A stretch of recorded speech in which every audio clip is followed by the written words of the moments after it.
I'm ready. Okay. Tom, how are you? Good, Joe.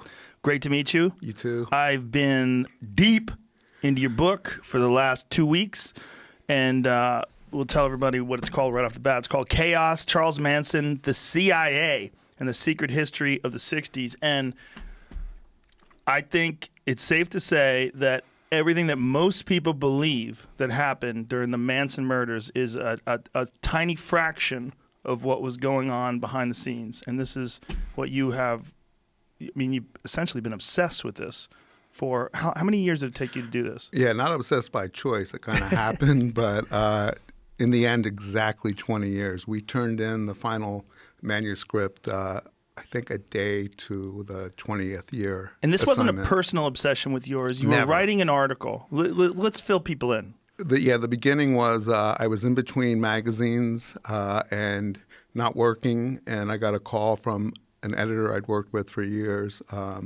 and she was at Premiere Magazine at that point, which was a monthly movie magazine, and she wanted me to do a story on the upcoming 30th anniversary of the Manson murders, which was 1999, happened in 69. And I was like, no thanks, never been interested. Hasn't the story been written, to Right. death? And she said, look, once we talk about it, you're going to see Manson comes up much more often in popular culture than you're aware of. Just trust me on that. And I think that if you look into it, you'll find an interesting story. I go, but, what about the 30th anniversary?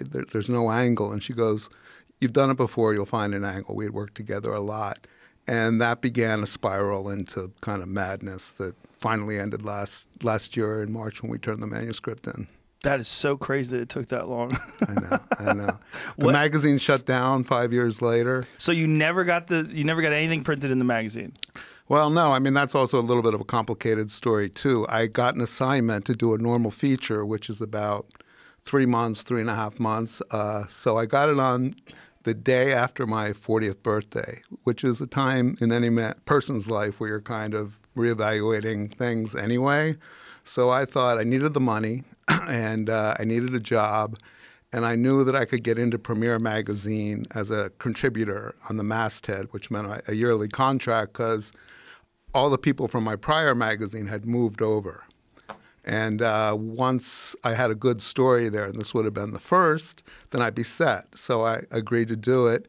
And very long story short, after a month or two, when the story kind of started breaking open and I started finding holes in the official narrative and pursuing them, I met with the editor-in-chief, Jim Miggs, and he agreed, once he saw all of the documentation I had and the evidence, which was just a small portion of what I ended up having in the end, he agreed to blow the deadline for what would have been the anniversary issue of August 99. And he started contracting me by the month. And that continued for 1.5 years. All I did was report the story on Premiere's dime. He lost his job. Because of you? Well, that was kind of what was whispered around the offices. I never heard that, that was ever substantiated. I'm a little worried that it had something to do with it. He went on to a career that was fine anyway. But when the new guy came in, he demanded the story right away. I mean, I understood that. And at that point, I got a book agent through a friend, and my book agent got me out of my obligation to Premiere.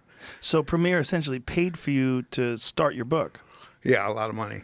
Oh, my goodness. Yeah, and I'm actually, because it was resolved not in the courts, but we all had to sign non-disclosures. So I didn't get entirely away with it for nothing. But at that point, though, that was, I think, 2001 or late 2000. Then I was on my own.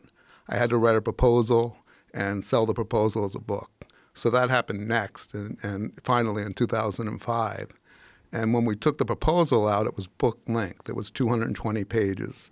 And my agent, who was big shot at ICM, who was also kind of, what I would do, I would seduce people into this story and get them as obsessed as I was. Like, pretend I'm a guy and you're trying to pitch me this book. In the beginning, in the first years, just that the trial, that had occurred that had been prosecuted by Vincent Bugliosi had a lot of malfeasance in it by the prosecution. I was able to document that they planted a former prosecutor on the defense team to sabotage the defense. I found out that 2 or 3 of the principal witnesses, including Terry Melcher, who played a big part in this, and we'll probably talk about that at some point, lied on the stand, suborned themselves in a murder trial. And if you commit perjury in a murder trial, you could be convicted of murder. I mean, you could be sentenced to a murder. You could get a murder sentence too because of that. So there was about a dozen of those, and none of them happened all at once. So if you committed perjury during a murder trial, you could be sentenced for murder for the same amount of time that someone would get sentenced if they murdered somebody. You are subject to an actual capital. You could be you could be sent to the chair. Wow. And the 5 people who were convicted of murder in the first trial, once, had I been around and able to prove this in the early 70s, Vincent Bugliosi and the 3 people who lied on the stand in a material way, in a very important way, they all could have been tried for that perjury and sentenced to the same, or given the same sentence that the people who had gotten the death sentence. Now, I told you that I just got to the 11th chapter of your book. Right. And essentially what I'm getting so far, I haven't finished the book, but what I'm getting so far is there was some sort of a CIA program where they were, explain how they did it. They infiltrated these hippie communities, and they allowed Charles Manson over and over and over again to get out of jail. Yeah. They knew that he was committing all these crimes, and instead of incarcerating him... Well, we have to be careful when we say they. Who was they? Yeah, we have to kind of break it all down. Let's break it all down. One of the other things I found out that was very significant was that Manson had a parole officer, his first parole officer, who kind of had given him a get-out-of-jail-free card for the first year after Manson was released from prison. This was Smith? Roger Smith, yeah. And he was a criminologist in the Bay Area. Manson violated his parole the day that he was released in Los Angeles. And this is one of the, you'd think it's a little lie, but it's an important lie that Vince Bugliosi presented, not just at trial, but also in his book. At trial, it's much more serious. He changed the narrative. He said Manson had been given permission to travel to San Francisco from L.A., when Manson was paroled. Manson hadn't been given that permission. He just showed up there. They originally were going to violate him, send him right back to prison, and someone stepped in and took care of that and let Manson stay in San Francisco, and he was assigned to Roger Smith. It took about 1.5 years, but through a Freedom of Information Act process, I got his federal parole file. And those were the kind of seeds of how I found out that Manson had this immunity from prosecution for the 2 years he was out of prison from 1967 until the murders occurred in the summer of 1969. Who? I'm sorry to interrupt, but who was Smith doing this for? Who was giving him the instructions to continue to let Manson out and to continue to monitor him? Well, that's the problem. I didn't get the whole file, and the file I got had redactions. He would report to the head office, and they would give him instructions, and then he would violate those instructions, and there'd be no repercussions for him or for Manson. For instance, Manson was arrested in July of 1967, 3 or 4 months after he got out of prison, when he was under Roger Smith's supervision, for interfering with an officer who was trying to arrest one of his first young followers, Ruth Ann Morehouse, who was 15. And he was put in jail, pled out, so he got a 3-day sentence, a new probation sentence as well, and all that was hidden. Like, it's not in Bugliosi's book. The parole officer, Roger Smith, a week later wrote to the head office that Manson was doing fine, and he actually recommended that Manson be allowed to go to Mexico and work in Mexico. And the head parole office in the United States, since it's federal, wrote back and they said, that's insane. He was the job that he was going to do in Mexico was surveying soil for insecticides. I mean, it had nothing to do with, and I have all these documents showing this. Who was hiring him, Charles Manson, to survey soil? It was a company in Nevada, which disappeared a couple years later. So it was a bullshit company, you think? I believe so, yeah. What do you think they were doing down there? See, that's it. I don't like to speculate because I Right. can't prove it. All I know is just the fact that his parole officer asked to send him not only to Mexico, but to the country that Manson had been deported from in 1959. The last time he was a free man, he had violated his parole then. He was arrested in Mexico, right? He was arrested in Mexico and brought over by the federales and given over to federal custody for it was a drug violation and some other stuff. So why would his parole officer send him back to this place 3 months after he'd been released? And how do you supervise somebody who's in another country? Can I make a summary just for people who are like, what the fuck is going on right now? Essentially, what you're saying is that Charles Manson was a part of some sort of a program. Yes. And that through this program, they were using him and using, with LSD and all the members of the family, they were turning them violent. And why do you think they were doing this? Again, this is where I got to reel it in a little bit. Yeah, I understand. Okay. I have to be real careful about not saying anything that I haven't been able to prove. I understand. What I've proven is that he was getting leniency from the federal government and the law enforcement, first in San Francisco that year. The person who represented the federal government there was his parole officer, Roger Smith, the federal parole officer who was giving him leniency. Roger was also doing drug research at the Haight-Ashbury Free Medical Clinic, which opened in June of '67. Manson, during that period, turned into the Manson that we're familiar with today, you know, the monster, the embodiment of evil, as Vince Bugliosi called him, the guru who could control the minds of these followers. So he would come into the clinic to see Roger Smith. Well, he went for two reasons. It was a free clinic. It was at the height of the Summer of Love, the summer of '67. And he would come in with the women, the girls. He had about 5 or 6 followers then, and they would walk behind him. They wouldn't speak unless he spoke to them. Any command he issued towards them, they would follow. And they became very well known around the clinic, and they were there principally for Manson to see Roger for his weekly parole appointments. And then the girls were going in for STDs, and there were some pregnancies and stuff, and they were getting free treatment. That was the summer that the Manson family formed. And then they left in late '67, early '68, and migrated down to Los Angeles and became this killer cult. It's crazy how quickly this all happened. It's insane how quickly it for happened. people who don't understand, we're talking about 2 years. Mm-hmm. We're talking about '67, Manson is in Haight-Ashbury, '69, the Tate LaBianca murders, and then the trial, and then everything else. Yeah. 2 years. Yeah. And so you brought up Mkultra. Yes. Mkultra was a government program run by the Central Intelligence Agency. Originally started as something called Bluebird in 1948-49, morphed into Artichoke, and then in 1952 became Mkultra. It was a mind control program, a brainwashing program. The CIA was trying to learn how to control people's behavior without their knowledge. Now, this all came out in Senate and congressional hearings in the 70s. It was exposed, but nobody knew about it until 1974 when Seymour Hersh, the New York Times reporter, reported it on the front page of the paper. So their main objective was to create what they called hypno-programmed assassins, people who would kill on command, popularly known as Manchurian Candidates, after a book that was written in 1962 and later became a movie and then a movie again.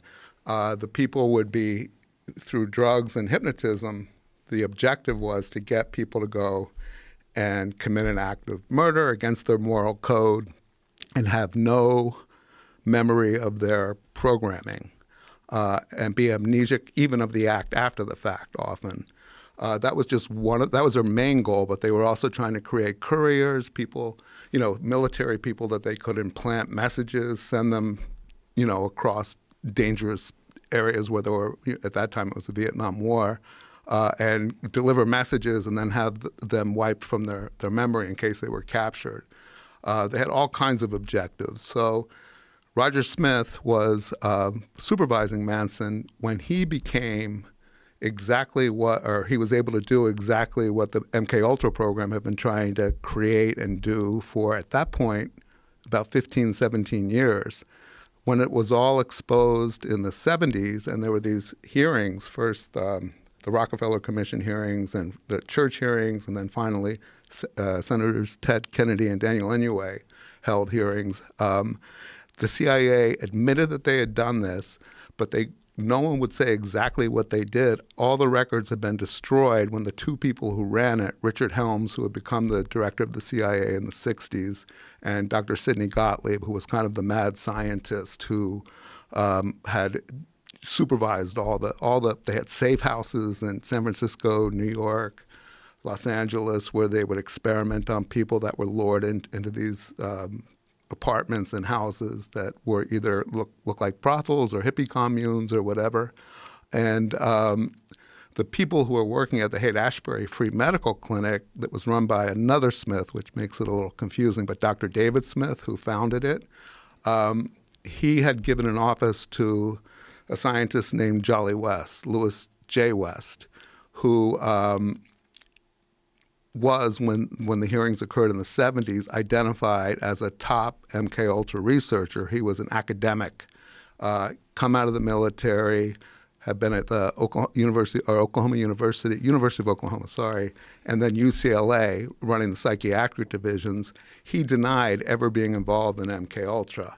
And this was one of the moments, I think it was 2001, when, things really kind of shook the course of my reporting.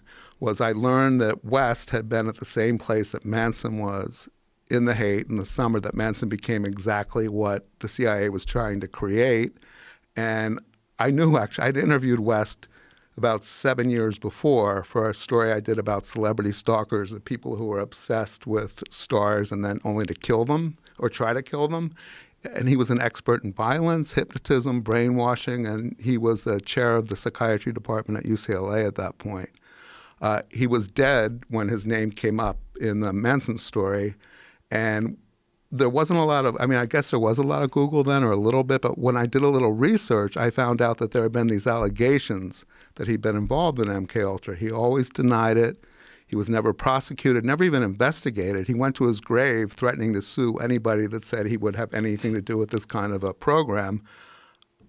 Again, through another long story, but I got access to his files, which had been left at UCLA, and they had never been processed when I called. And when I made the request, it took them 2 or 3 months to process the papers. I went through them through the whole summer looking for a needle in a haystack, and it was intuition, gut. I just thought there might be something there, and sure enough, I eventually found it. It was correspondence between Jolly West and Sidney Gottlieb, the doctor that ran Mkultra, beginning in 1953, about conducting experiments on people without their knowledge to get them to have amnesia of the acts after they were programmed, and everything that he had been accused of and denied, he did. Not only did he do it, he created the blueprint for the whole program with Gottlieb.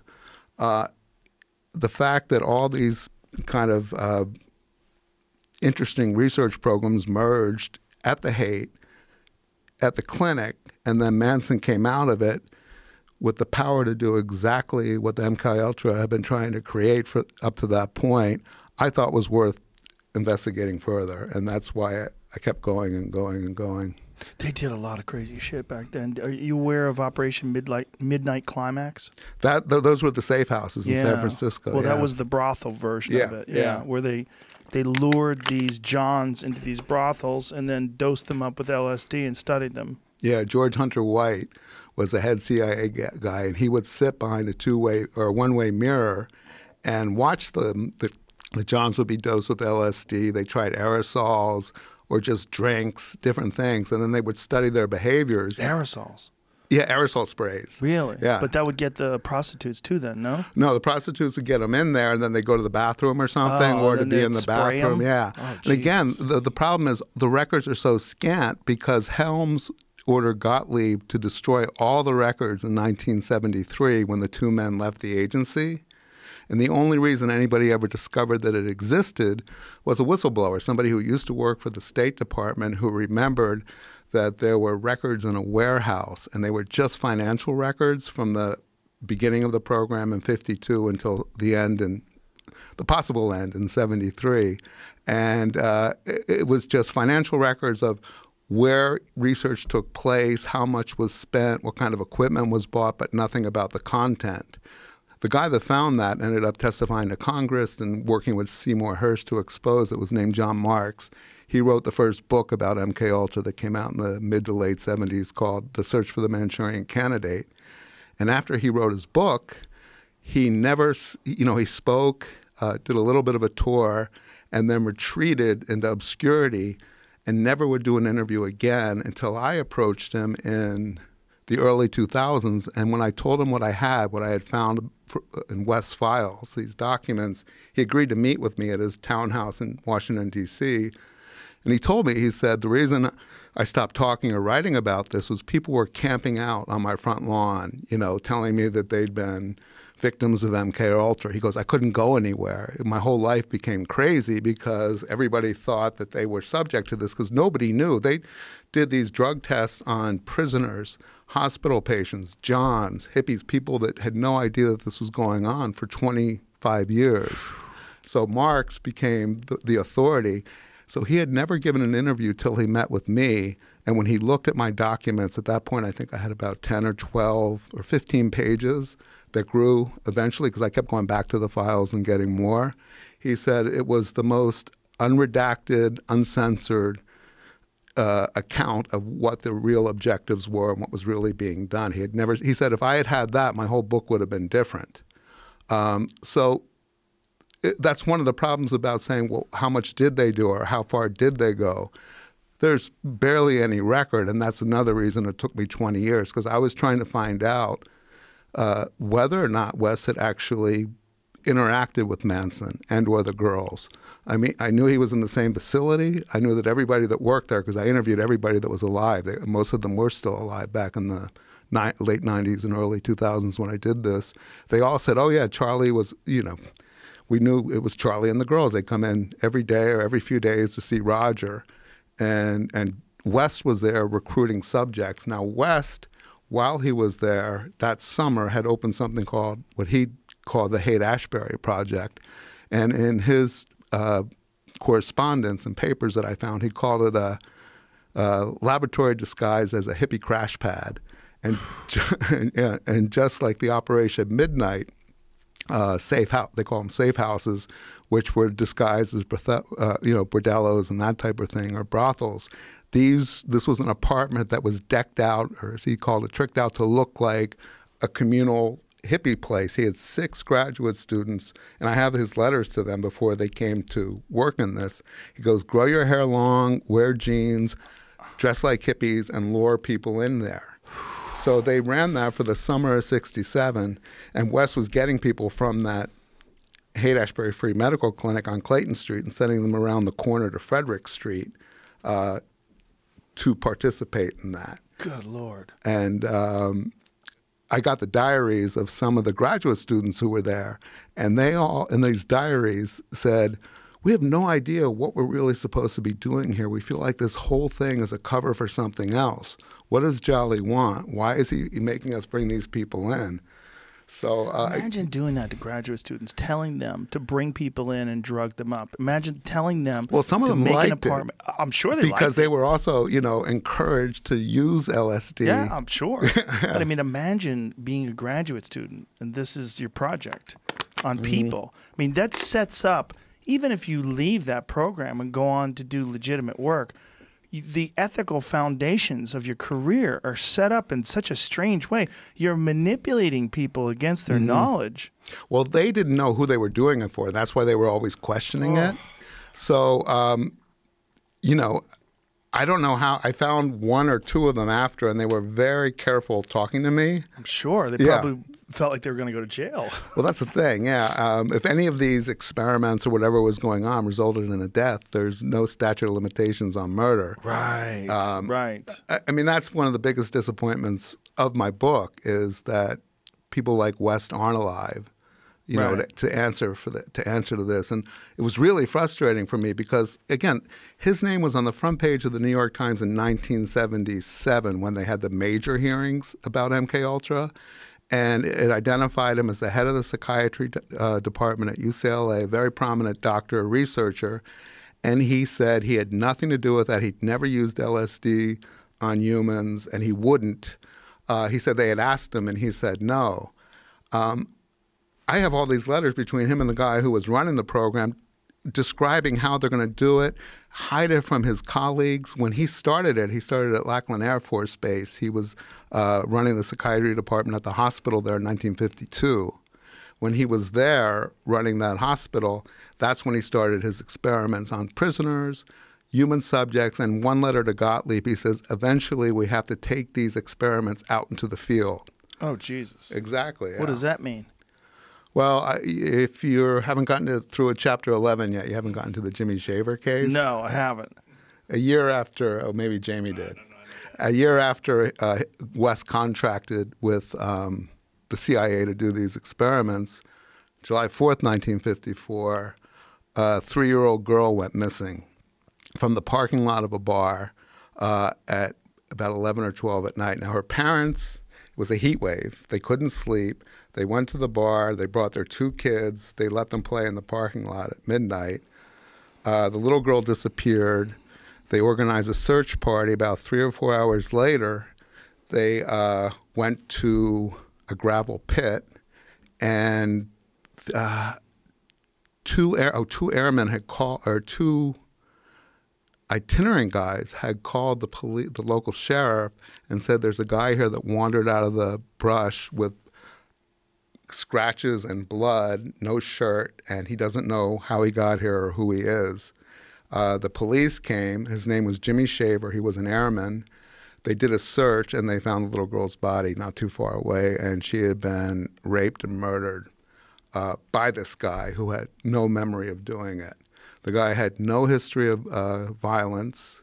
He had a couple kids, and he was a flight instructor at the school. He'd been in the military for a number of years. I think he was in his early 30s. Well, guess who became his psychiatrist in preparation for the trial? Jolly West, who inserted himself into the case and then extracted his memory from him using sodium pentothal, where he admitted to the murder. Now, in the context of what we found out West was doing and what his objectives were, at that same time, it raises huge questions about this was an experiment gone wrong, you know, that he was part of one of these experiments at Lackland Air Force Base where he was signed up. During the trial, it came out that he had had treatment for severe migraines, experimental treatment at Lackland. That's another, you know, a smaller subchapter in the book. But does it describe what kind of experimental treatment he received? No, because nobody, I mean, I have all the testimony. There was actually a trial, a retrial, and sentencing. And every time it came up, it was really frustrating because he never testified. So it was either his wife or his mother who would talk about it. It was mostly his mother saying, well, all I knew was they wanted him to be involved in this 2-year study to try to relieve his migraines. He would have such horrible migraines, he would put his head in buckets of ice water. The people who described encountering him that night when he was arrested and immediately taken out of the sheriff's custody by the military police and brought to Lackland and then back to the sheriff's, he was in a trance. The doctors tested him for alcohol because they thought, well, maybe he's drunk. He had just a little bit of alcohol in his system, but he wasn't drunk. And after the fact, they found out that he had, I mean, I don't want to get into this because it's really getting into the weeds, but he had hallucinated that this little girl was a cousin who sexually abused him as a child, and he was trying to kill her. Her name was Beth Rainbow. All this stuff came out at the trial. Jolly West in 1955 sent a report to Sidney Gottlieb, which nobody had seen, and it was another document I found in his files, announcing that he had learned how to, or developed the technology to remove true memories and replace them with false memories in a human subject without their knowledge, which was one of the main goals, the biggest goals of the Mkultra program. And again, when the CIA, when they had the hearings in the 70s, the CIA said nothing was successful. Everything we tried was a failure. It was a waste of money. We shouldn't have done it. And not just me, but most experts think that that was a cover, that they didn't want to admit that they had developed these technologies that were effective. They also claim that they had released everything they had. I found the same report where West said that he had learned how to replace true memories with false ones without a person's awareness, but they had removed that from the report and then released it to Congress. So that's a crime right there, you know.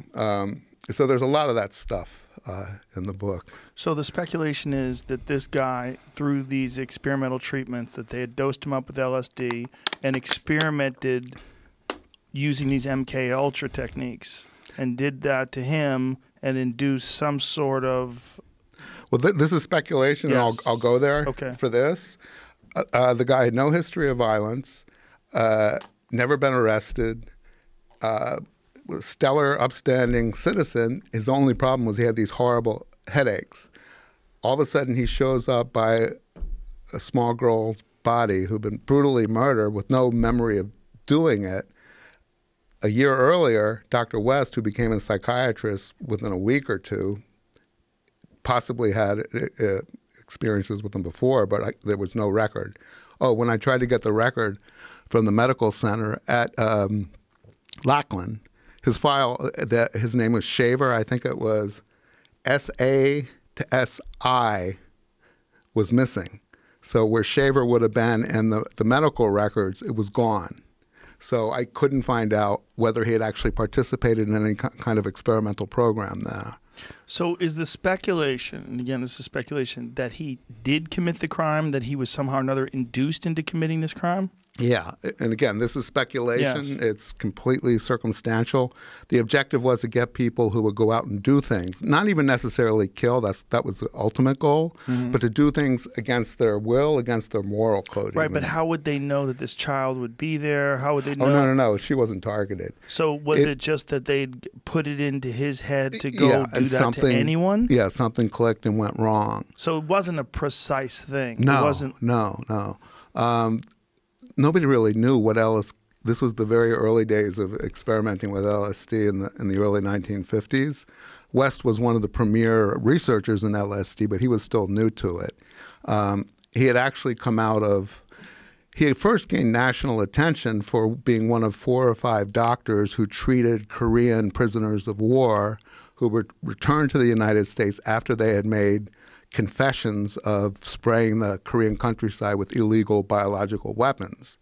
The United States said that we don't use that. That's against the Geneva Codes. And these guys were brainwashed by the North Korean, Chinese, Soviets.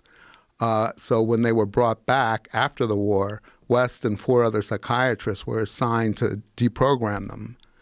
What a lot of researchers believe is that they actually brainwashed them into thinking they'd been brainwashed by the Koreans, where they actually were telling the truth. Because there's a lot of evidence that's come out as recently as 5-6 years ago that we did use these weapons in Korea. Oh, boy, the old double cross. Yeah. So is the speculation that Charlie Manson was basically just sort of a 2-bit criminal who had spent most of his life inside the system and had been incarcerated for, what, half of his life, something like that? Half of his life when he was released at about age 32 and 67, all federal institutions too, which was interesting. Even Bugliosi pointed that out in his book. First of all, his mother was a prostitute. She would get sentenced to jail for petty theft or prostitution, and she'd hand him off to her parents or other people. And by the time he was 10, 11, 12 years old, he was stealing cars, committing petty theft and stuff. So then he was sent to, juvenile detention centers and schools, reform schools, all run by the federal government. And then when he committed his first crimes as an adult, which was, again, car theft, the first crimes were car theft, but when he stole the cars, he crossed state lines, so then it became a federal offense. And he got imprisoned with much more serious sentences if it's a federal offense than if it's a state. And he'd do these long sentences back to back to back. And then every time he was released, he'd either violate his parole or probation. And they were actually strict with him in the 50s and till 60, when he finally went to prison for 7 years. It wasn't until 67 when he came out that all of a sudden it was hands off. Now, what do you think happened? In prison? Did they find him in prison? Again, I'll go there with you. Okay. And I kind of lay out. Yeah, what I do in the book is, and I get criticism for this, which we knew was a good possibility, is I lay out circumstantial evidence for a case with proof of each circumstance, but when you put them all together, that's the hardest part, is linking them, finding the bridges. Okay. What I do is show what the objectives were in either the federal government's case through Mkultra and then other programs, Cointelpro and Chaos, and the law enforcement's in Los Angeles and San Francisco at the time. So Mkultra began in the federal prisons experiments on prisoners.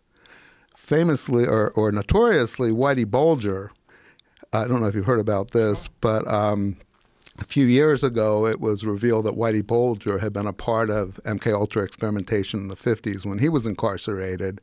And after he was convicted, he was claiming that he believed that all of his violence was a product of what had happened to him in prison when he was experimented upon with LSD through these scientists. So theoretically, Manson was in the prime place where the experiments were occurring in prisons before he was released in 67 in federal institutions. They couldn't do it in the state and local Did Manson ever talk about any experiments that took place during prison? No. Never. No. He I actually have not only his federal parole file, which was the hardest thing to get because it had never been released, from 67 to 69, but I also have the one prior to that from the 50s to the 60s and all the correspondence. And he would talk about these doctors coming in to examine him, and he didn't trust them and he didn't know what they were doing. And this was late 50s. And unfortunately, he never had the first names for the doctors. There were two. One of them was Dr. Hartman. I can't remember the other one's name. There was a Mortimer Hartman in Los Angeles who was one of the early psychiatrists using LSD in the 50s. Cary Grant was one of his patients. Oh. So theoretically, he could have come out of the program or the experimentation that began there.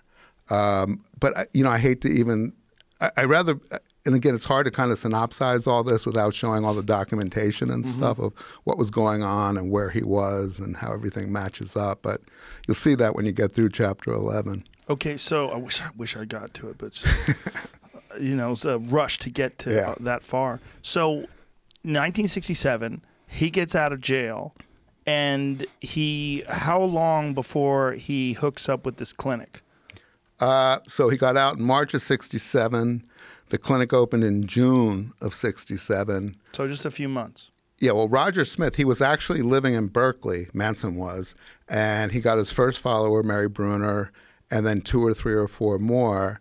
And then Roger was the one who suggested that he go to the Haight to absorb the vibes. He thought Manson might benefit from the love and peace vibes that were happening in the Summer of Love. Roger Smith was his parole officer in 67, but also was his parole officer before that. Was that proven? No, Roger Smith's, his assistant, that's good, you remember that, Gail Sedalia, told me, she was his assistant at the clinic, at the Haight-Ashbury Free Medical Clinic when he was running his amphetamine study in 68. She said that Roger had told her he met Manson when he was doing probation work in Illinois in the early 60s. I eventually interviewed Roger several times, and Roger denied that. And when I went back to Gail, she was shocked. She's like, I can't believe he's denying that. That was a connection. That's why Manson was able to leave Los Angeles. He was sent to Roger Smith so Roger could be his parole officer. I was never able to document that Manson had been in Illinois except for 3 days in 61, or excuse me, in 60 when he was brought from Mexico to Texas, and then they brought him to Los Angeles to be violated in front of the judge there. And he did spend 3 days at Joliet Prison, where Roger Smith worked, but he was there a year or two later. So that was one of the many frustrating moments where everything made sense, except for one very important hole, which was, well, they weren't there at the same time, at least as far as the official record shows. So if Smith was a part of these experiments, and if Smith was also his parole officer and did know him before he did the 7 years before he got out, which is when it's speculated that Manson was possibly experimented on, and Smith might have been aware of the entire process of it and was supervising him upon his release. Yeah. And so that's why every time Manson got arrested, which should have just locked him up, they would just let him go. Yeah. And Smith, I mean, to give you a little background on Smith, as he told me, he called himself, he goes, I was a rock rib Republican from the Midwest, and I came out, he went to Berkeley, to the School of Criminology to become a criminologist, I think in 65 or 66. He was getting his master's and his PhD, and his special area of study was in the beginning gangs, collective behavior and violence, and then how drugs would make some of these gangs that he had people he was working with students infiltrate to get information. Yeah, this was in Oakland in the ghettos in like 65, 66 when the Panthers were forming. Then in late 66, he decided to become a federal parole officer while he was still writing his dissertation. And he got assigned to something called the San Francisco Project, which was an experimental program run by the federal government to see how different numbers of parole clients, caseloads per parole officer were, it was about recidivism. So if you had, the lowest load was 20 clients, the largest was like 50 or 60. Were you able to you would think that 50 or 60 is going to be a lot more difficult, but it always wasn't. So Smith joined that program where he's supposed to be paying much more attention and care to his clients because it's part of a special program called the San Francisco Project. And in fact, he was seeing Manson more than he was even officially supposed to. It gets even crazier. After 68, he stopped being his parole officer. He was actually removed, and he said it was voluntarily so he could focus more on his drugs and violence research at the clinic. Manson's 3 or 4 women followers got arrested in Mendocino. They had lured a couple young boys into a house, given them LSD. Manson had sent them up to Mendocino to recruit people for the family. The 4 women were arrested. One of them, Mary Bruner, had the first baby with Manson in the group. And Roger Smith and his wife, Carol, went up to Mendocino and petitioned the court to take foster custody of the child until until her case was resolved. So they were the foster parents of Manson's son. I mean, everything was irregular about this. That case is pretty interesting. So Mary Bruner and Susan Atkins, 2 women who actually killed for Manson in 1969, were convicted of contributing to the delinquency of minors, illegal drug possession, and without a trial, they pled out. And then there was what they call the sentencing phase, where a probation officer is assigned to decide whether or not they should be sent to prison or given probation, supervised probation. So I got access to their files, Bruner's and Atkins, and in the file were recommendations to the court by Roger Smith and his wife saying, these are good women, they shouldn't go to prison. Susan Atkins, who stabbed Sharon Tate, and is that proven? Because she said it, and then she went back and forth and back and forth. Yeah. Is it proven? Because Tex Watson clearly was a murderer, right? Yeah.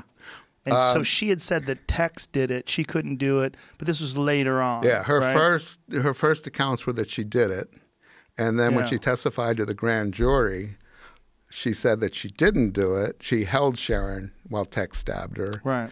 Later in prison, she said that she did do it, and then she changed again. She'd go back and forth. But she was pretty brutal. And Mary Bruner and Susan Atkins were given probation instead of being sentenced, partially based on Roger Smith's recommendation. Roger Smith identified himself as a former parole officer, you know, with his expertise. And he said he had known both of them for 2 years, and which was also a lie. He had only known Susan. He could have known Susan for 2 years. He knew her for about a year. He did know Mary pretty well. And he never disclosed that he was Manson's parole officer. And Manson's identified in these same files as the person who lured these women into crime, that they were his communal wives, that they would steal for him, prostitute themselves for him. And the other people that they interviewed, the probation officer argued against it, saying they're going to go right back to this guy who's down in Los Angeles and continue their life of crime. But the judge released them. Now, they were doing Charlie's bidding, according to the record. What they were trying to do was recruit people into the family. Yeah. And so they would offer them drugs and sex and a lot of women, and bring them to these parties. And where they screwed up is they got an underage boy who was freaked out. Right, and he was the son of a local sheriff. Yeah. And he ran said home his legs turned into snakes. And, yeah. That's when they screwed up in that situation. Yeah. And that's how they got arrested that time. Yeah, that was. And still 68. they got released. Yeah. Which is really crazy. It's like there's so many of these instances where Charlie or members of the family were arrested, and then it seemed like the police officers who were holding them were being told, hey, you got to let these guys go. Yeah. This is a higher situation. This is above your pay grade. Yeah. Well, a real turning point in my reporting was after I got access to Manson's parole file and saw that, I mean, in Helter Skelter, Bugliosi, I think, describes 2 arrests that Manson got released on technicalities, you know, shoddy police work or something, when he should have been violated. But what he didn't do was talk about 3 or 4 more. And if you've gotten up to Chapter 10, you've seen all that stuff laid out. So when I got this record, a pretty substantial record, I took it to someone named Louis Wachneck, who was a retired judge and a retired district attorney from the Valley out around here, Van Nuys, because I needed somebody with the expertise and the knowledge of how things worked. Because you have to look at everything in context. Things work out differently today than they did in 2009 or 2000 when I interviewed him, but he was there in '69 in the DA's office. I brought the documents to him, and we laid them all out on his kitchen table, and he's looking at them. And the poor guy was very sick with cancer, and he talked like this, but I had the recorder going, and he's looking at all the documents, and he's seeing this pattern of catch, release, and he's going, chicken shit. This is all chicken shit. He goes, he should have gone back the first time. He goes, they wanted him out. He said he was more important to somebody out than in. He goes, you've got to find out who it was. And I go, well, how do I do that? And he goes, you're not going to be able to. He's an informant. I go, but what should I look at? He goes, well, he was working either for local law enforcement, the federal government, the FBI, but somebody wanted him out there doing whatever he was doing. So that was important. Another turning point was a bunch of years later was when I brought similar materials to Stephen Kay, who was Bugliosi's co-prosecutor in the case. Can I stop you for a second? So his speculation was that Charlie was an informant. Well, and again, an informant has many definitions. Right. It's not just informing on crime. It also can be doing the police's bidding.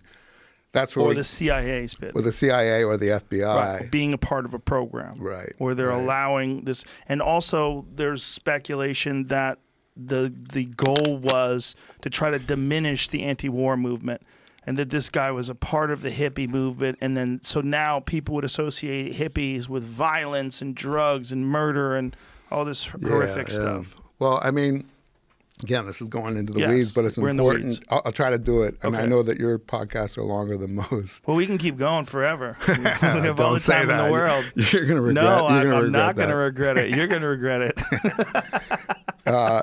So it's been a while since I've done this. The book came out a year ago, and everybody, I mean, I haven't been getting the calls I got when the book came out, so I'm a little rusty, believe it or not. No, you're great. This is amazing stuff. It's just hard to kind of cover all this ground without sounding nuts, without giving context. Yes, I understand.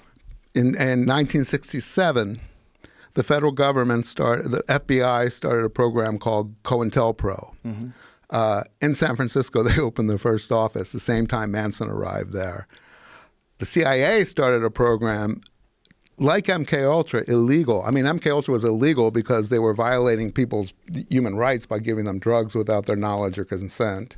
But they were also operating on American soil, domestic soil, which is against the law in the United States. The CIA is not allowed to operate here. They started a new program called Chaos. Same thing. They began in San Francisco in the summer of '67, authorized by Richard Helms, who was by then the director of the CIA. He had come up since '52, working under Allen Dulles and then John McCone.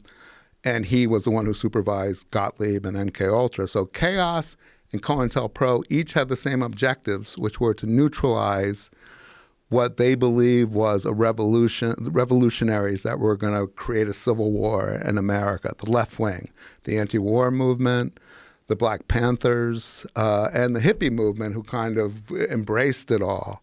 And this all began in the early 60s with Ronald Reagan had become the governor of California. And J. Edgar Hoover was convinced that the free speech movement, which began in the early 60s in Berkeley, had been infiltrated by communists from Russia and China, and they were trying to create divisiveness within the United States to start a revolution. So Hoover started Cointelpro, and Reagan was involved with that as the governor, and then Helms started Chaos, and both of them had informants who were trained. They had something called the Hoover Academy, where they had training programs to turn agents into hippies, just like Jolly West with his graduate students. They grew their hair long, they learned the lingo, and then they went and tried to insinuate themselves with left-wing groups, African Americans with the Panthers. Cointelpro would pit rival groups against each other, and the ultimate goal was to get them to kill each other. And Cointelpro was exposed in 1972, 1 or 2, after a bunch of kind of radical people raided a warehouse in Pennsylvania, immediate Pennsylvania, not far from where I was raised, where they knew that the FBI stored records. And then they released it to the public, and it was the record of this operation. And the documents were astonishing because they weren't redacted, because they were stolen and then released.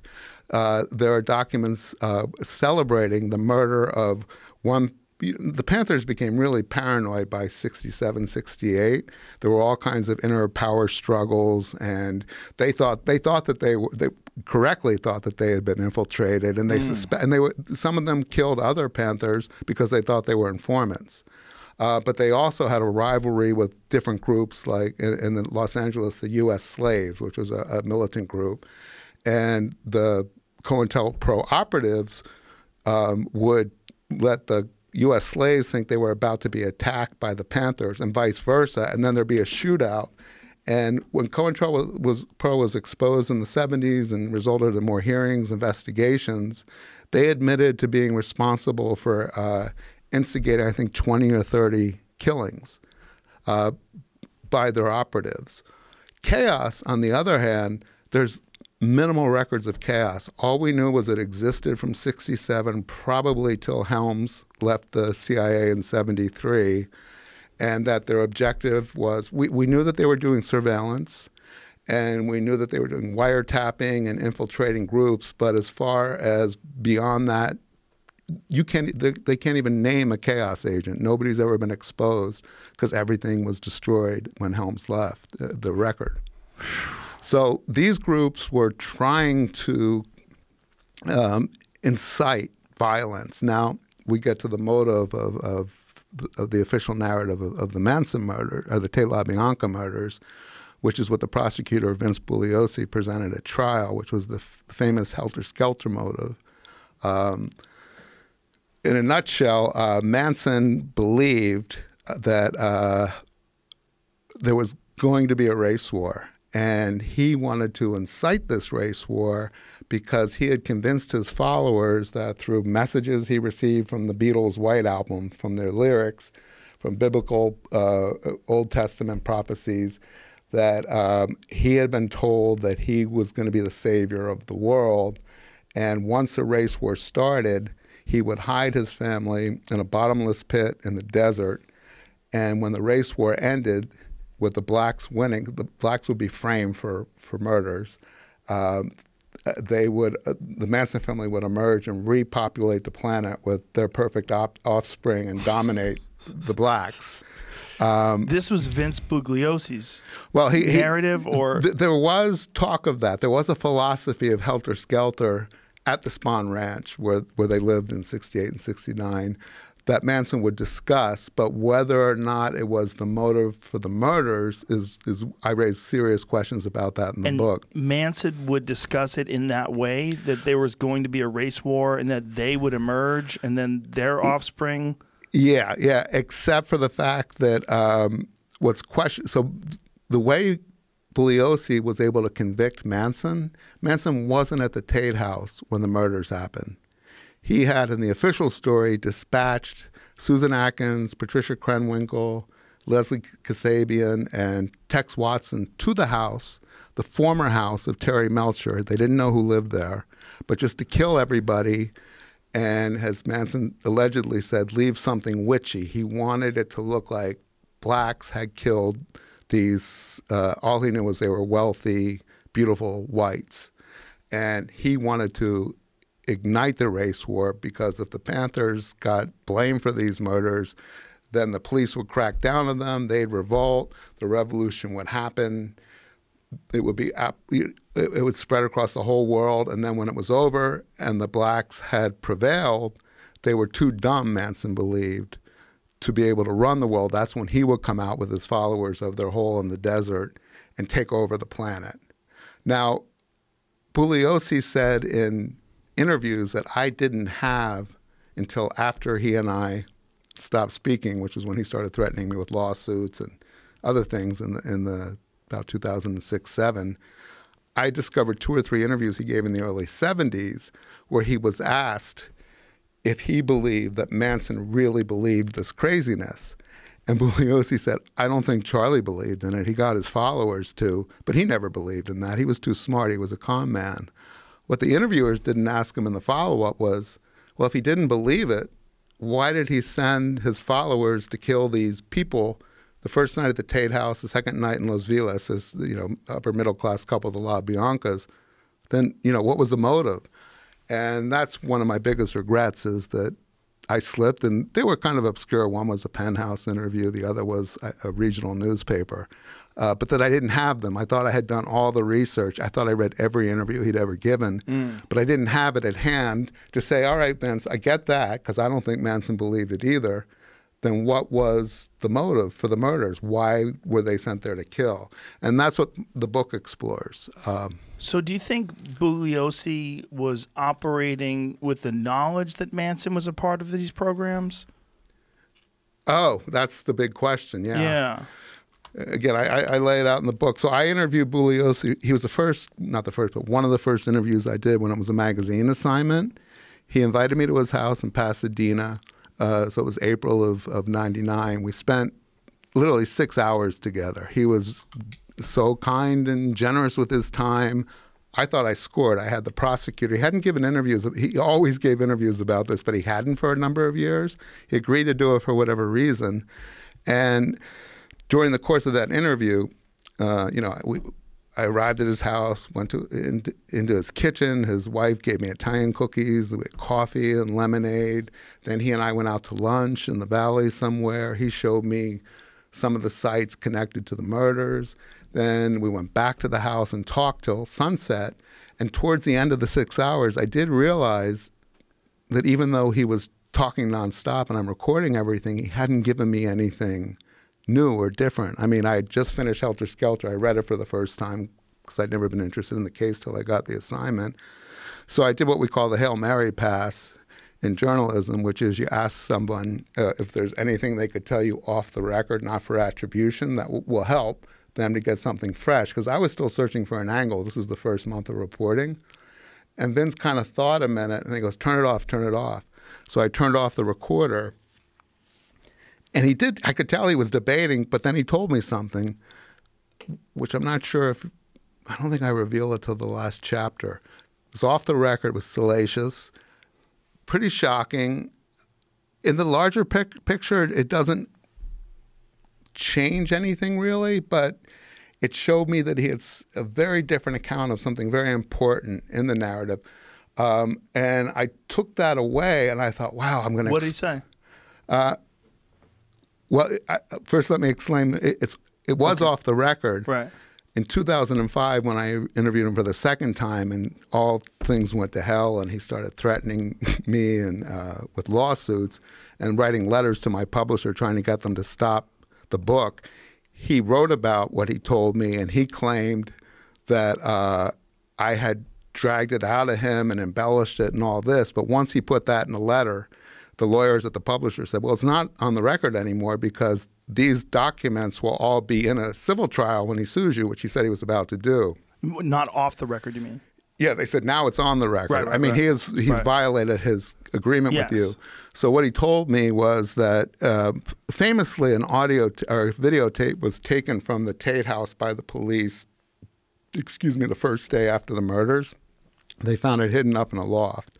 Home videotaping was relatively new at that point. Not a lot of people had cameras, but Roman Polanski did.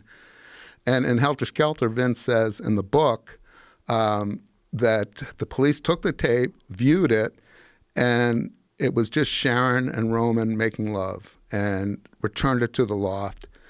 Roman was in London at the time of the murders.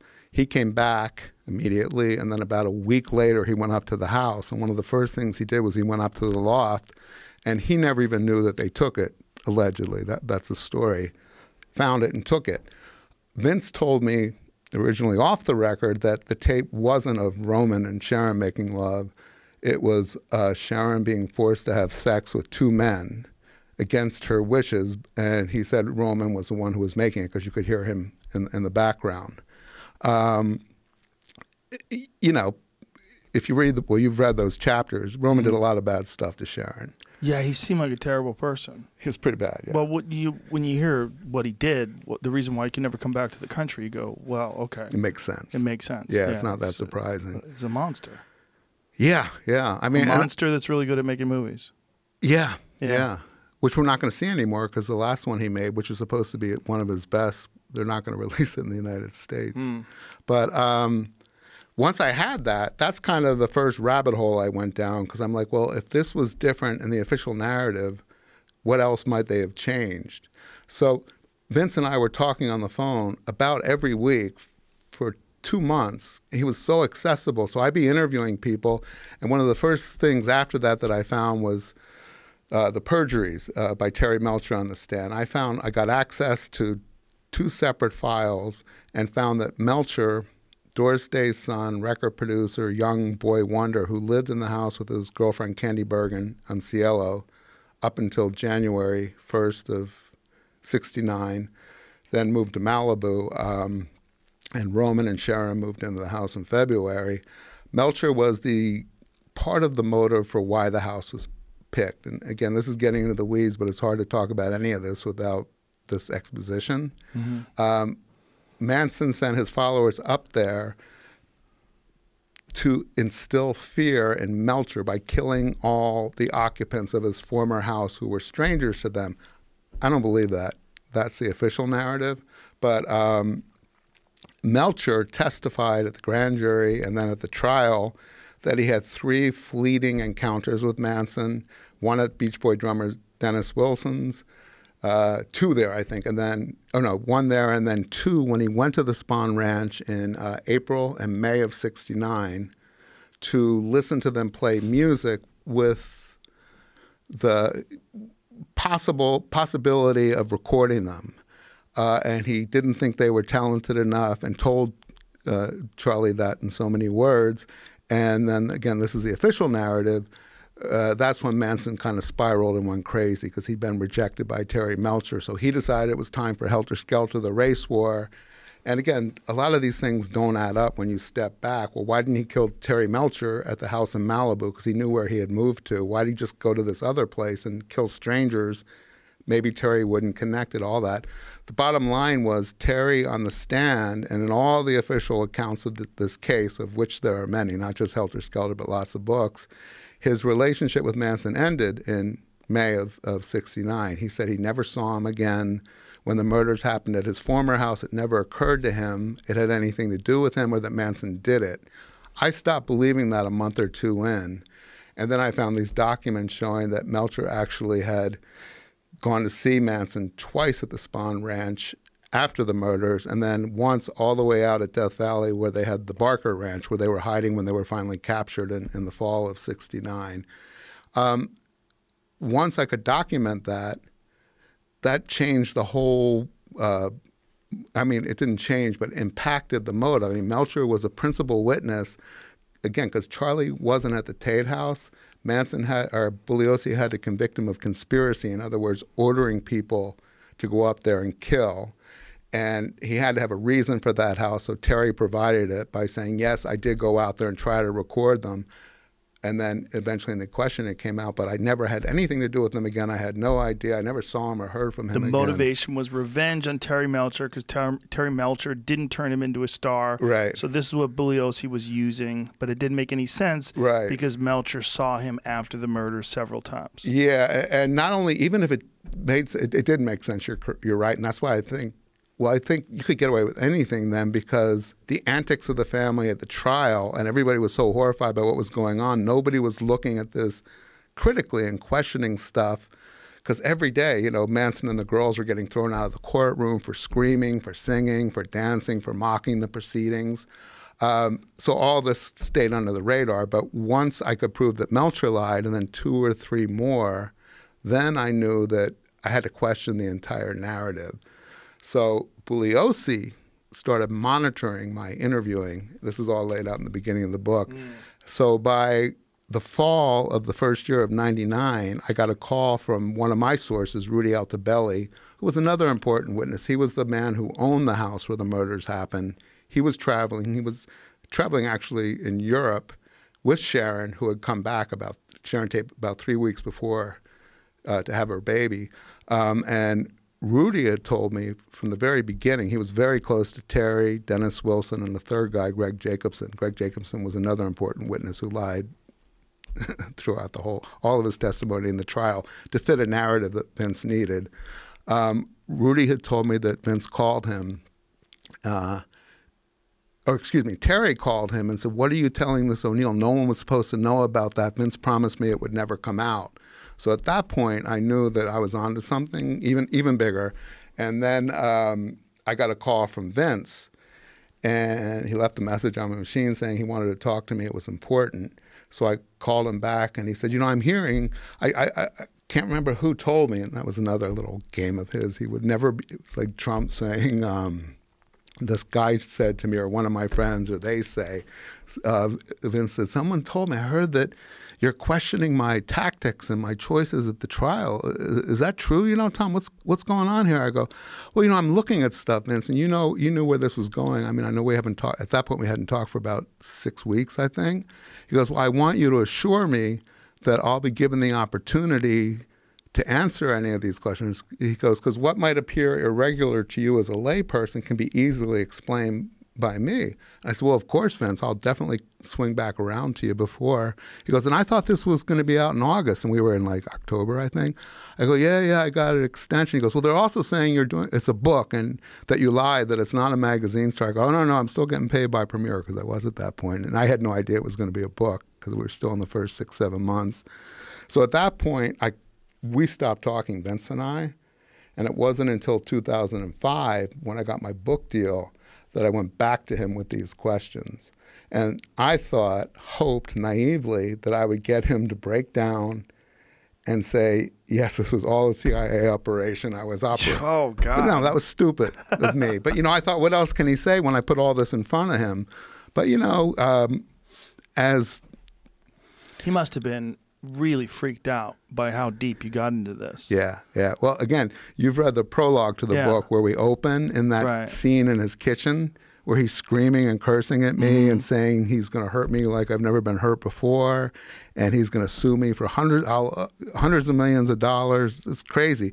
Well, when you get to the end of the book, you'll see the outcome of that day and what happened when he's begging me. He's saying he'll give me a quote on the cover of my book if I don't publish this stuff. And then when I wouldn't agree to anything, then the lawsuit threats started happening. So I naively, I didn't think he was going to break down and say I was working for someone else. I had no choice. Right. But instead, he was evasive, threatening, screaming, denying.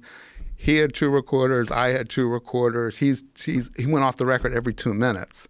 So we'd have to turn off all the recorders, and Vince was not turning his. I'm like, Vince, you didn't turn yours back. Oh, no, you didn't turn it off. Wait, and no, that's my record. No, this is yours. So 1 minute he's screaming and cursing at me going, do you have any idea how I will fuck you if you fucking put this in your book?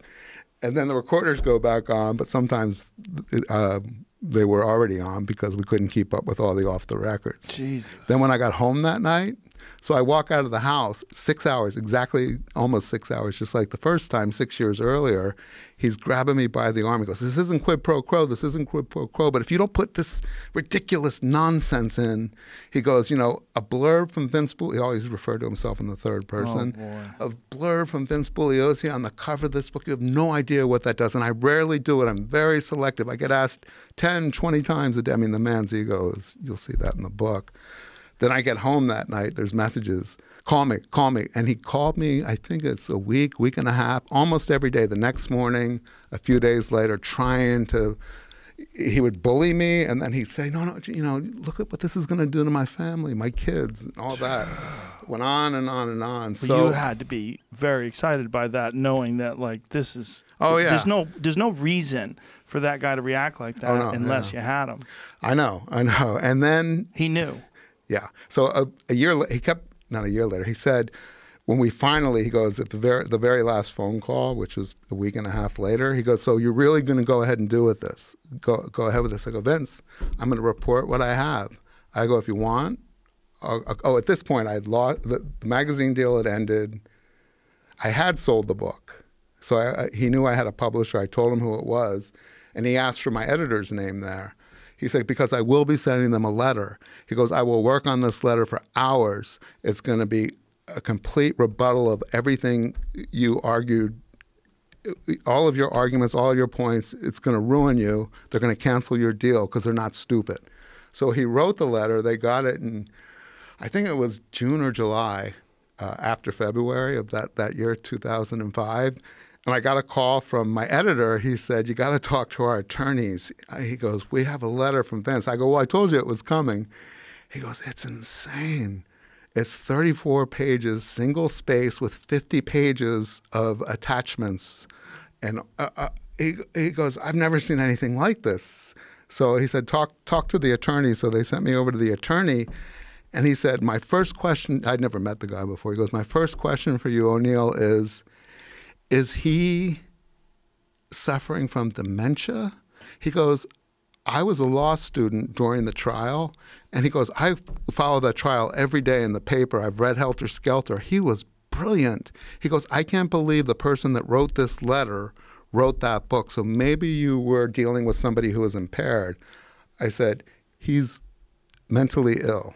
And I have a lot of proof of that in the book. It's not dementia. I go, he's finishing his magnum opus, a 20-year effort to write a book rebutting the critics of the Warren Commission about the Kennedy assassination. I go, he's got a book coming out, a tour, and sure enough, you know, he wrote, I think, 2 or 3 more books after that. I go, I caught him. He goes, all of his arguments don't make sense. He's contradicting himself. The letter goes off in directions that it sounds like it's written by a madman. And I go, is it going to inhibit us? He goes, oh, no, we're opening the champagne here. I mean, he wouldn't write a letter like this unless you got him. Yeah. Well, that's what makes sense. 50 pages of attachments? That was the first letter. Then about 6 months later, another letter. I think there were 4 total. I quote some of them in the book. It was nuts. And unfortunately, he passed away in 2015 or 16. And I get a lot of criticism by, I mean, you get it from all. How old was he when he died? I think 74 or 5. It was cancer. I knew he was sick off and on for a couple of years. But I've been accused by my critics of not publishing the book until he died because of these threats of law. No, I wanted him to be alive. I wanted him to be accountable and have to answer to all this. The reason I didn't publish it when I was going to publish it was Penguin, my publisher, canceled my deal in 2011 and then sued me for a return of the advance, which I couldn't. Why did they do that? Well, the book was due originally in 2008, and then I'm not good with the deadlines. Figured that out. Well, it's a great book, even if it took you 20 years to write it. Yeah. No, I mean, they extended it, and then in 2011, they lost their patience, and it was a surprise because I knew that the editor and the publisher of Penguin Press, the imprint, who were very serious, publishers, very well known, I knew I thought that they believed in me and understood why it was still taking long. So when I got the call, it was devastating. And then even worse was a year later, my agent got served with papers, and they took me to court. Well, it never got to court. It was resolved. But they sued me for my advance, which was substantial. And I'm not allowed to say anything except that it was resolved because there's non-disclosures. But let's just say you putting me on here and the advance stuff has helped the sales. I'm still not making money because I owe a lot of people money. So that was crushing, and it held up the book because we couldn't take it out and try to resell it until it was resolved. It took about 1.5 to 2 years to resolve the lawsuit. Luckily, I got a pro bono lawyer. I was busted broke. And then once we resolved the lawsuit, was about 2016, 17, then we could take it out. But we weren't sure we were going to be able to sell it because it had this bad history trailing me. So from 2011 to 2016, it's in limbo. Well, it is, except I worked just as hard every single day. Wow. And then I was involved with a director, and I kind of hint in the book who it is, but I mean, I don't think it's a secret. Errol Morris, do you know who he is? No. He did Thin Blue Line. Oh, okay. Yeah, he's won an Academy Award for a documentary he made about Robert McNamara. So they want to make a book about the No. So Errol Morris, I think you had a son on Hamilton Morris. Yes. Oh, that's his son? Yeah. I love Hamilton. Yeah. Well, Hamilton he wasn't officially part of this project, but he came to the shoots. Errol approached me. He actually is a writer for Penguin Press, an author there. He writes books too. Not too often, but occasionally. And he knew about my book because they had asked him at one point if he wanted to collaborate on it with me when I was struggling with it. And he said, no, I want to make a movie about it. And they said, well, it's not a movie, it's a book, maybe after. So when my deal got canceled and I was in limbo, I thought, well, I can go to Errol now. I'd never met him or spoken to him, but I sent him an email, got his email address, and he called me like the next day and he goes, are you kidding me? He goes, I was fat because he had got my proposal. He said, I was so fascinated by this story and I've always wanted to do something on both Manson and Mkultra. So it took about 6 months of legal stuff because since my book was still owned by Penguin, but the suit was happening, and he helped this process. He got them to allow him to work with me on what was going to be a Netflix series. He sold it. He shot a teaser. So he spent 2 days, and this was 2014, with me, one day at my bungalow where he wired it with like 15 cameras on remote cables in the ceilings, and then interviewed me all day at my house, and going through all my files and everything. And then the next day, his crew took like half of my apartment to a soundstage in the valley somewhere and recreated my apartment, but then he used all his magical tricks. Like he had a camera 200 feet in the air, it would zoom down and spin. It was beautiful what he ended up cutting and putting together. And then in 2015, he changed what he wanted to do with the documentary. It was going to be a 6-hour series. He had sold it, and I had never signed the final contracts because I said, Errol, you got to give me a clearer picture of what this is. Well, at one point, he decided he wanted to do the story of Frank Olson with my story, and Frank Olson's son's Eric's pursuit of his father's possible murder by the CIA in 1954 because of what he had found out about the Korean POW biological stuff. That became Wormwood, which I don't know if you saw. It was a Netflix series about 2 years ago. It's the last thing. Oh, no, Errol. It's the second to last thing Errol did. It was his first 6-part series. That happened because I backed out when, I didn't like the direction it was going. So Errol and I fell out over that. We're still friends, and he gave me some pictures for the middle of the book from the shoot. And he did just Frank Olson and Eric's pursuit of it. So that took up like a year and a half of working with him and his people to develop it, and then it all stopped. And I actually walked away from money that would have really helped me, but I was willing to give him control, but I didn't like where it was going, and I'd already invested 16 years of my life at that point. And I just thought, I can't do this. I still need this to be my vision, not somebody else's. And he was pretty upset and pissed off. But he made another good series that, evolved out of my project. And at that point, it was about 2015, 16, I just kept reporting and working to get the lawsuit resolved. And then as soon as it did, my agent took it out, and he said, before I take out this new proposal, I got a collaborator, Dan Piepenbring, young, had started working with Prince on Prince's memoir, and then Prince died in the middle of it.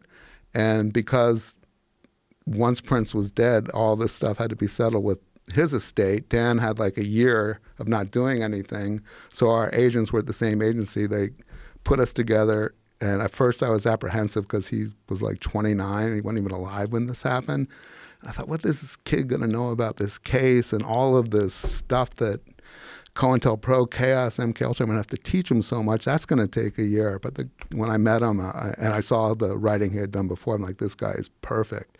And he was. So we turned it out in a year. Well, we took it out, and Sloan, my agent, said, we've got to send it to Penguin first because we still have that resolution that hasn't been resolved. I mean, it's all agreed to, but we have to finish what we have to do. So they need to know about it. They saw the new proposal and made us an offer for the book that matched. That's hilarious. I know. After suing me and doing everything to ruin my life, they made the first offer, and it matched the publisher we went with, Little Brown. And I said, oh, gosh, I'm not sure how much I'm allowed to say about this. But, don't get in trouble. Yeah. Let's just say I said, if they just give me a little bit more than Little Brown's offering, I'll go with them because it was the same people and they knew everything. I wouldn't have to educate and they wouldn't. And then I said, screw you guys. I'm going to go to Little Brown, and I'm really happy with what Little Brown did. Well, that's a crazy route to get a book out, man. Yeah. I mean, what did it feel like when you got this, like, in your hand? It's on the bookshelves. It must have been like you gave birth. Yeah. Like a giant baby. Yeah, I mean, I don't want to be over dramatic, but I kind of spent 20 years of my life doing nothing but investigating this and trying to bring it to fruition. And there were so many setbacks and so many times that I was broke and my reporting had hit a wall, and I found out I'd wasted 3 months pursuing one angle that ended up not holding up. But at some point I thought, what else can I do now in good faith, knowing that all this stuff I've done up to this point is in the gutter, in the garbage. I can't let that happen. And I knew I had really important discoveries. I mean, my problem was putting them all together in a cohesive way with a final answer.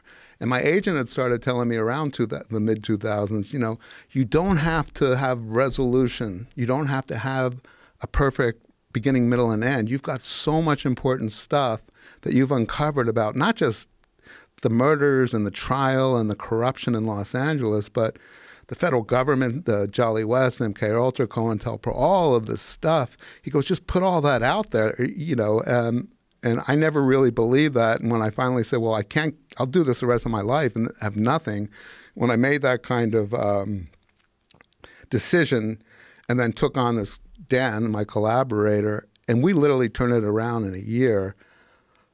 It was like a dream, you know. And then when the book was, when I first got the galleys at my house, and then the hardcover, you know, a few months later at my shitty apartment in Mid-City, that I couldn't believe it. And I thought, all right, now I can get run over by a bus.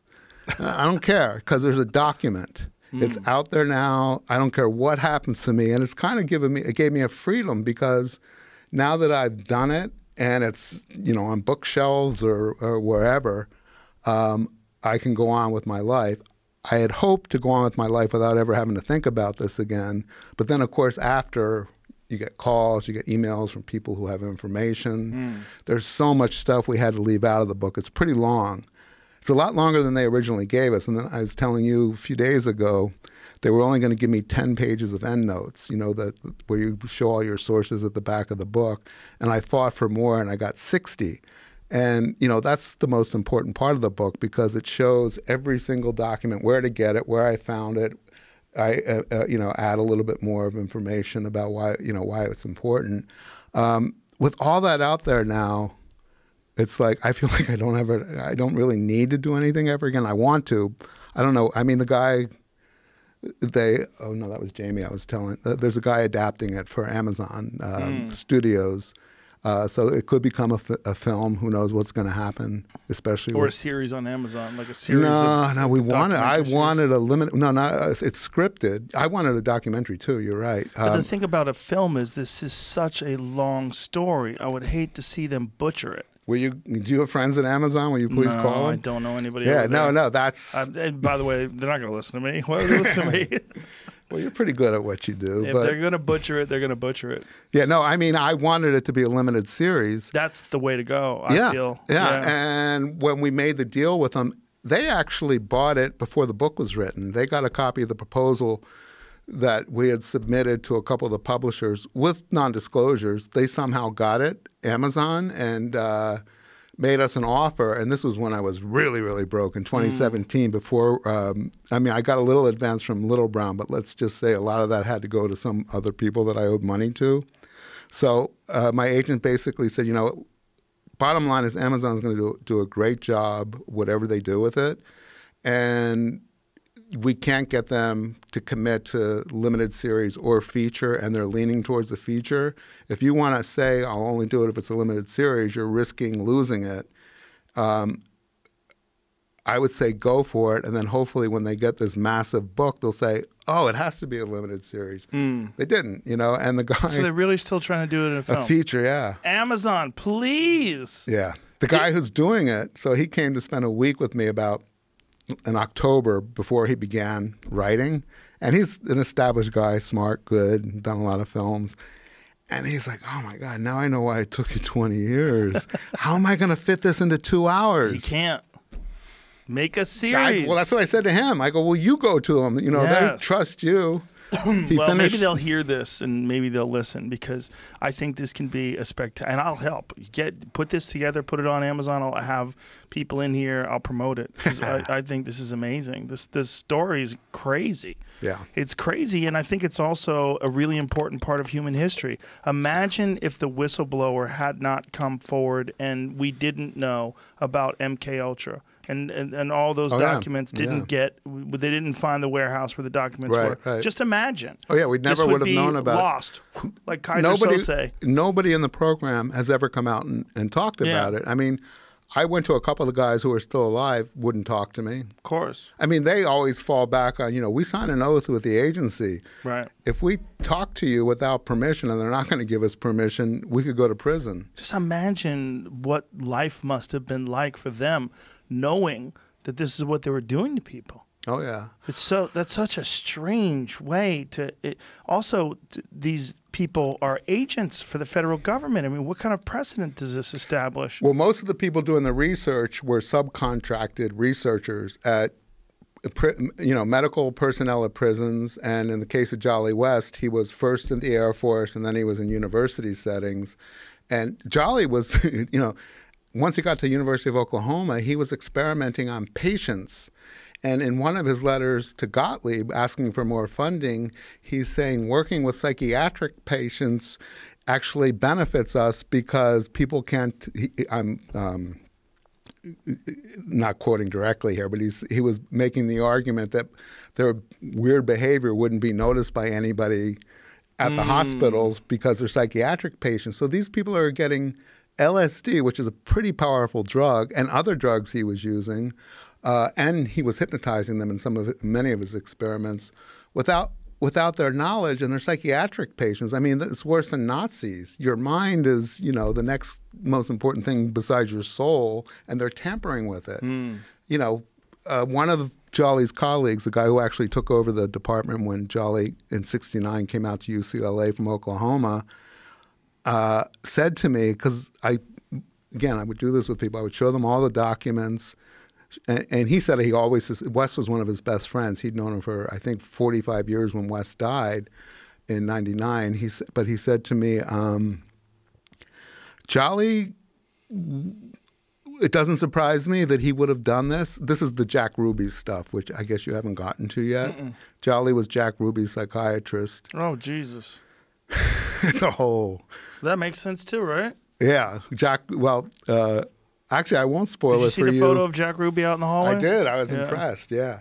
Well, you're going to get to about 30 or 40 pages on Jack Ruby and Jolly West. I don't want to spoil it for you or for the listeners if they haven't read the book yet, but Jolly West inserted himself into the Ruby case after Ruby was convicted of shooting and killing Oswald in the spring of '64. Before he was going to testify to the Warren Commission, he had never testified at his trial about why he killed Oswald. His defense argument was that he had epilepsy and he had an epileptic fit and shot him and was amnesic of the shooting. Holy shit! Yeah, so that fits right into the narrative like a key. Well, this gets better. So West inserts pull that microphone out towards your face. Oh, sorry. It's all right. So you're getting to this. Yeah, I move. So West inserts himself into the case, gets assigned through his connections to Ruby's new lawyer, Hubert Winston Smith, who's a whole other kettle of fish. But anyway, goes to the Dallas County Jail in, I think it was April of '64, to examine Ruby in preparation for not the Warren Commission testimony, which he was giving in a couple of months, but for his next trial, because he had gotten an appeal for a psychiatric review. And West, who had told Sidney Gottlieb in these early letters from the 50s that part of his experiments were inducing insanity in a person without their awareness. West goes to examine Ruby, emerges from the county jail, and there's press waiting for him. And he announces that within the preceding 48 hours, Ruby had a psychotic break that was irrevocable. He couldn't return to sanity. He had audio and visual hallucinations. During the exam, he said Ruby hid under a table because he thought there were people in the room trying to kill him.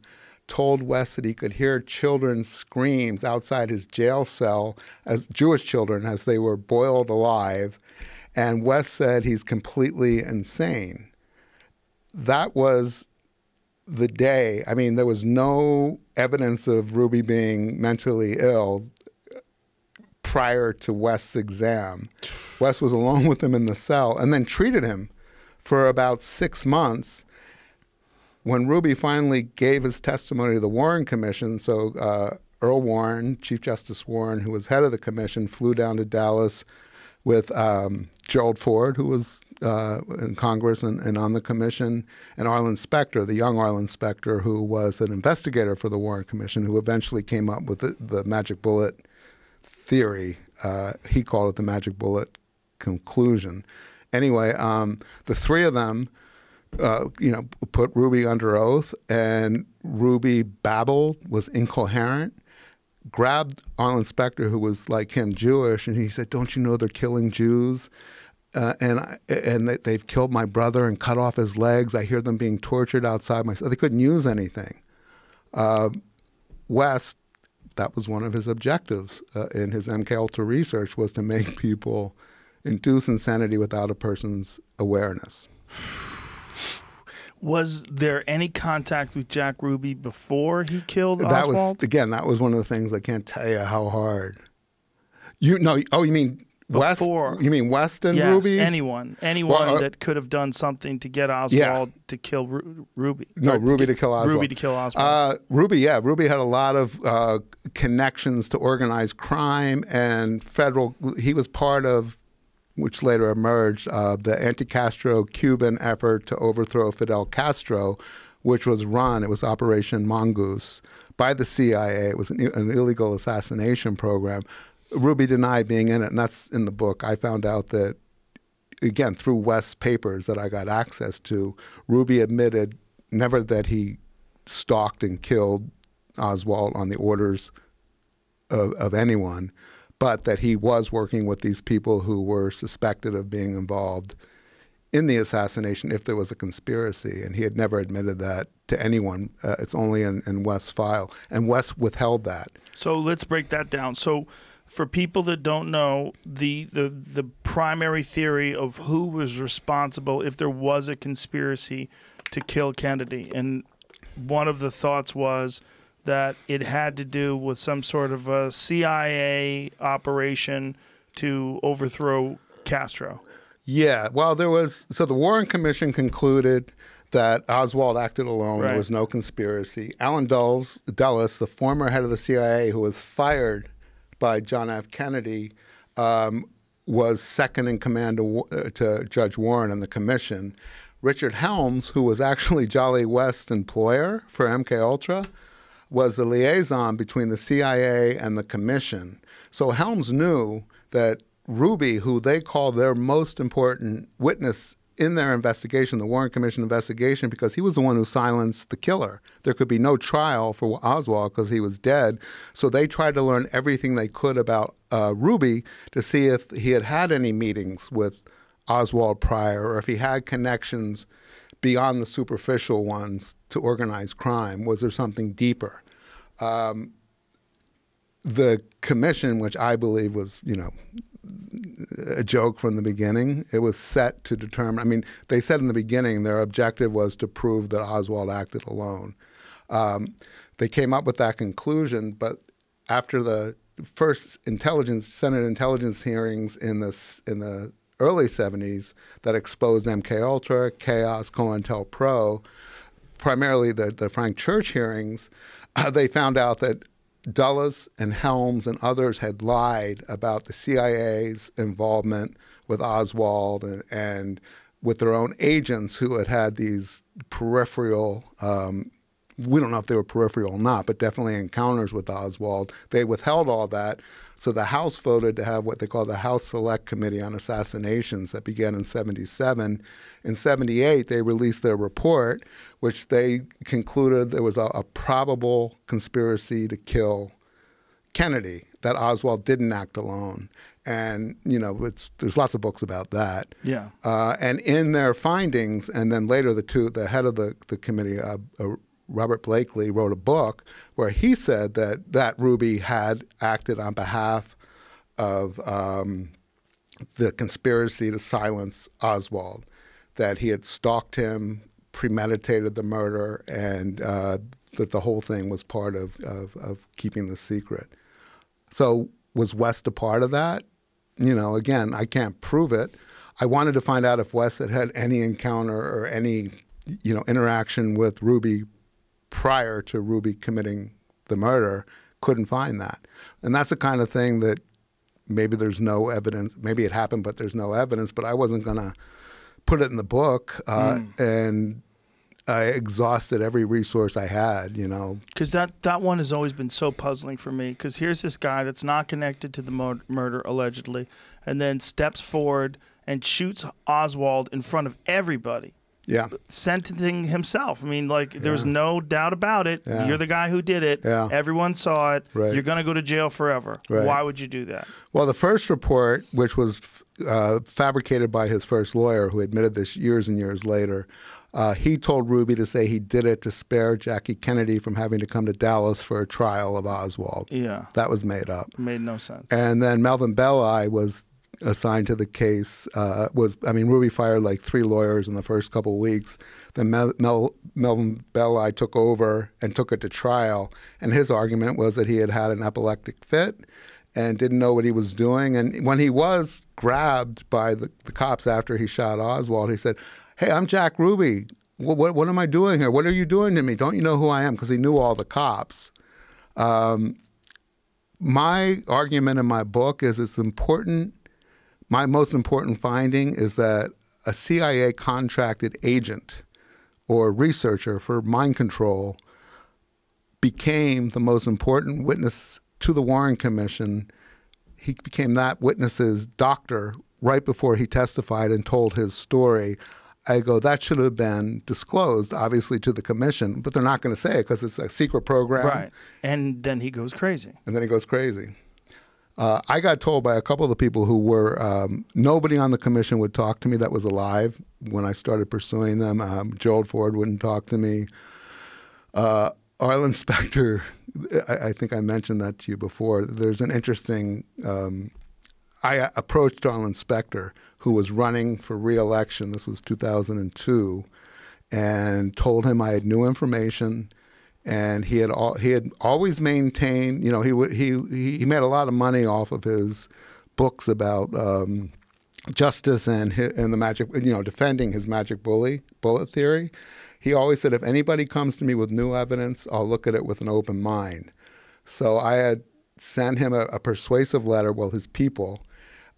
They finally said, all right, if you have these documents showing that this doctor who treated Ruby, and within the 24 hours he lost his mind, Specter will look at them and then decide if he'll talk to you. Fax them to us. And at that point, that was 2002, I had lost the magazine story and I didn't have a book deal, so I was operating entirely on my own. I said, I can't send this stuff to you because it's my smoking gun, the letters between Gottlieb and West describing all the experiments. So finally, Specter agreed to talk to me on the phone for a few minutes, and it was amazing. He called me from the Senate floor while they were waiting to vote on whether or not they were going to invade Iraq. This was 2002. Oh, shit. So we were only supposed to talk for a few minutes, and when I explained what I had and what it showed West had, been involved with at the time he treated Ruby, he said, well, if you're not going to send the stuff to me, I don't know, I need to see it. And I go, well, I can't send it to you. And he said, well, you want to meet me? Because I had told him I was in Philadelphia visiting my folks, and he was from Philadelphia too. He says, I'm there on the weekend. I'll meet you Saturday. I have a squash game at the Wyndham Hotel. Meet me there. Christ, squash.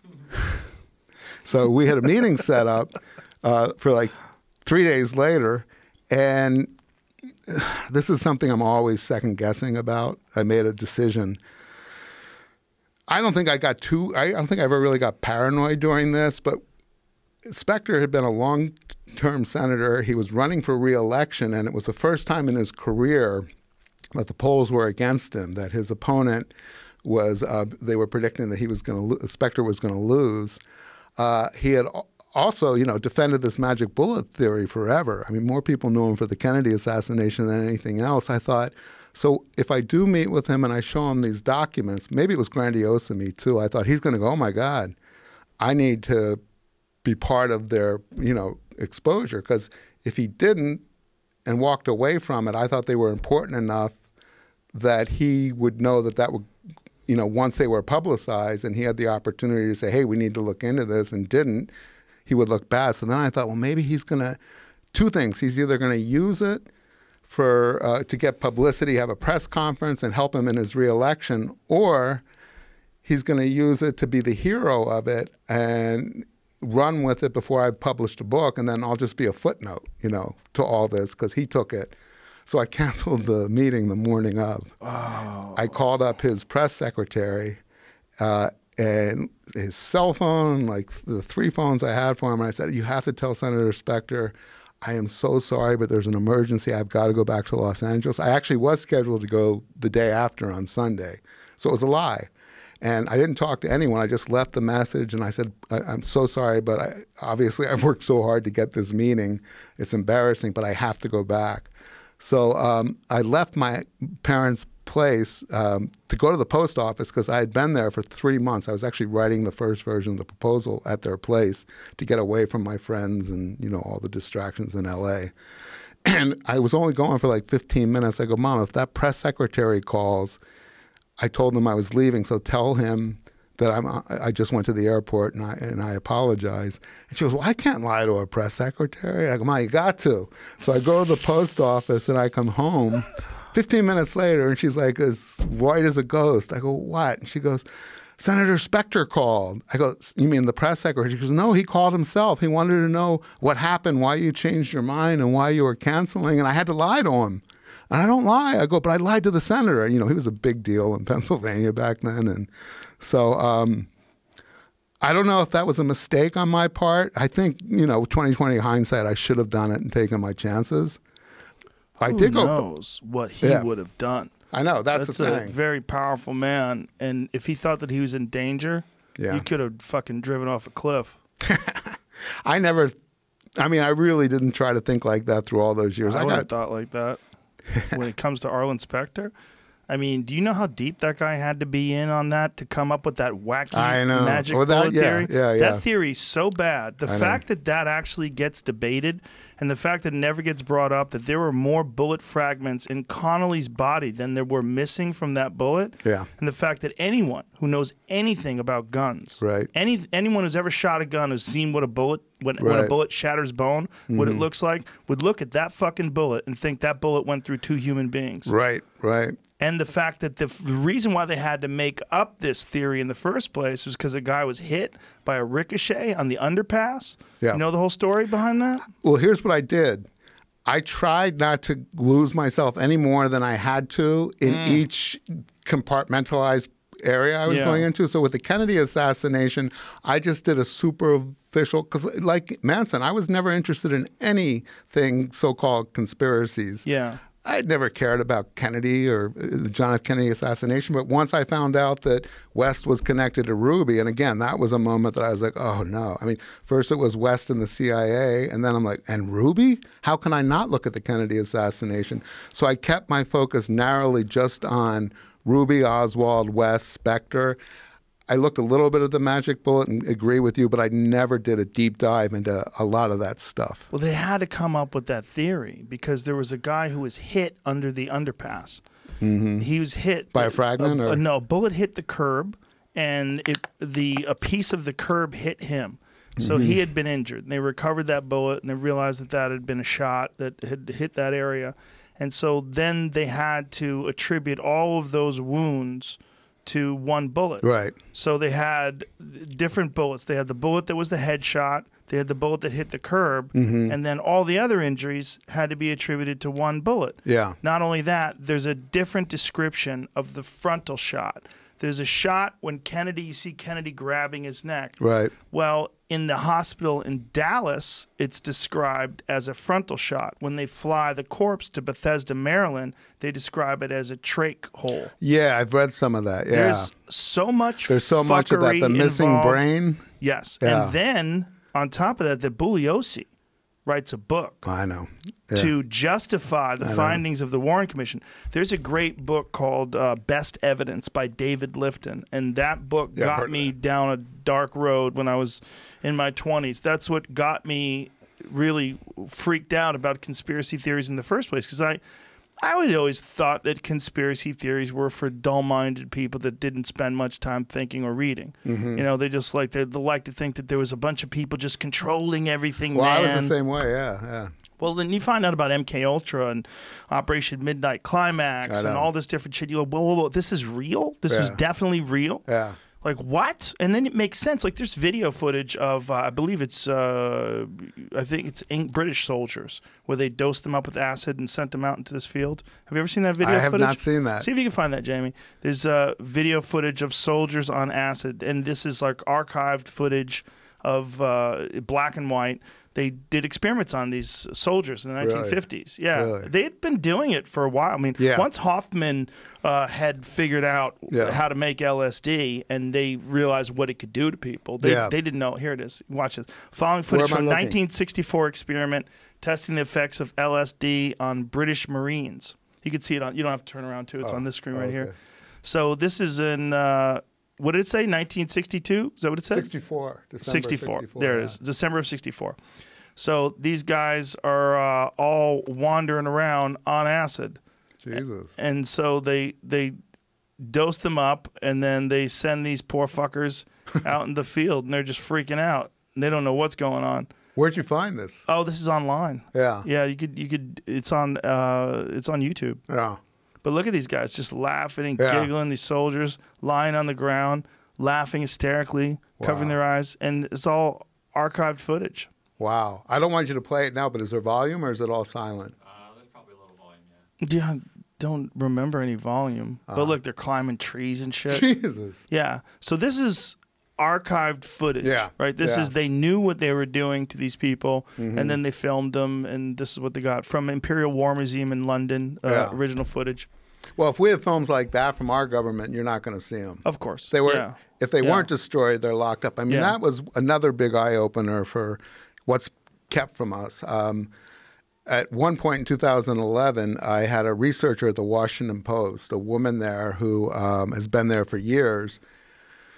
I could get myself in trouble for this too. I won't say her name, but anyway, she's very well known, and she's their intelligence researcher. She works with all of the reporters at the Post on intelligence stories, national security stories, and she had someone at the CIA in their information department who would confirm or deny stuff with her. And she said, "I completely trust these people. I've been working with them for 10 years. I'll ask them about Jolly West and see what they have on them." And I said, "All right, before you ask them, don't tell them," because she had the documents, I'd share them with her. "Don't tell them what I have proving that he was part of MKUltra. Just say you're working with an author on a book who wants to know whether they're," because I had already done a request, and we can neither confirm nor deny. Yeah. And she said they'll tell me the truth. Like, they're not going to give me a neither confirm or deny. We'll just say we have something and we can't tell you if we can, or we have nothing. But we'll get the truth to see what they have. So a week later, she lets me know, and she said, "They said there's nothing. He never participated in the program. There's no record." And I go, "Well," I don't want to say her name. I go, "Well, I don't think you should be using them anymore because they're not reliable, and you know that because you've seen the documents." So she had to rethink that. I don't know, what she did after. Well, that's the way they can embed themselves with reporters, by letting these reporters think, "Look, I'm your friend. Look, I'll tell you the truth. Right. Okay, it's a complicated world. We're out there trying to keep people safe, and sometimes we got to crack a few eggs to make an omelet. Right. But don't worry, I'll let you know. I mean, I'm your friend. Yeah. Don't worry. If there's some wackiness, I'll tell you." Yeah. That's hilarious. Yeah. And then I said to her, "Ask about Reeve Whitson." We haven't even discussed Reeve Whitson. He's the guy that claimed he had infiltrated the Manson family. Oh, you haven't gotten to that chapter yet? No. Is that after 11? How many chapters are there? 13, including the epilogue. Whew. Yeah. Hell of a book.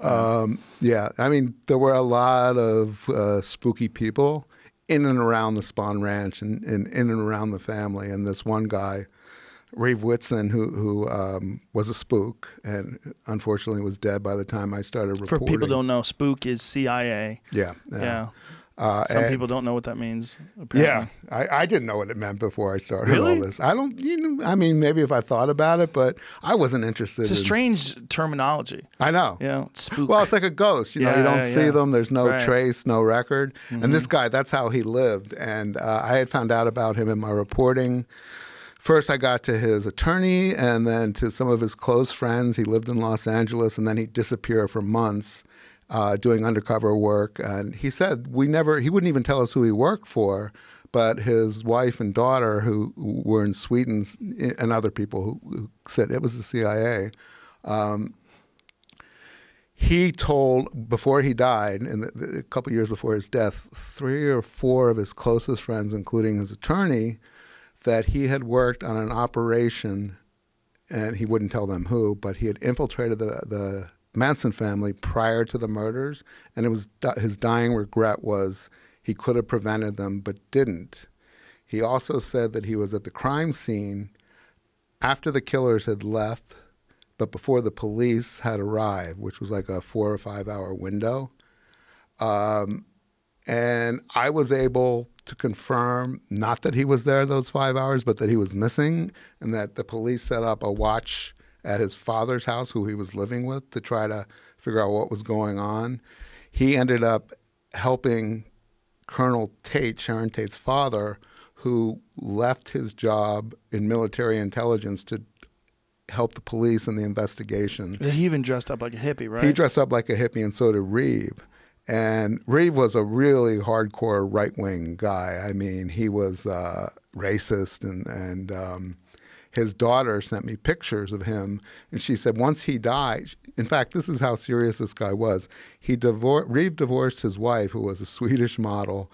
First, he sent her and his infant daughter back to Sweden from the United States in '61 because he thought there was going to be nuclear war.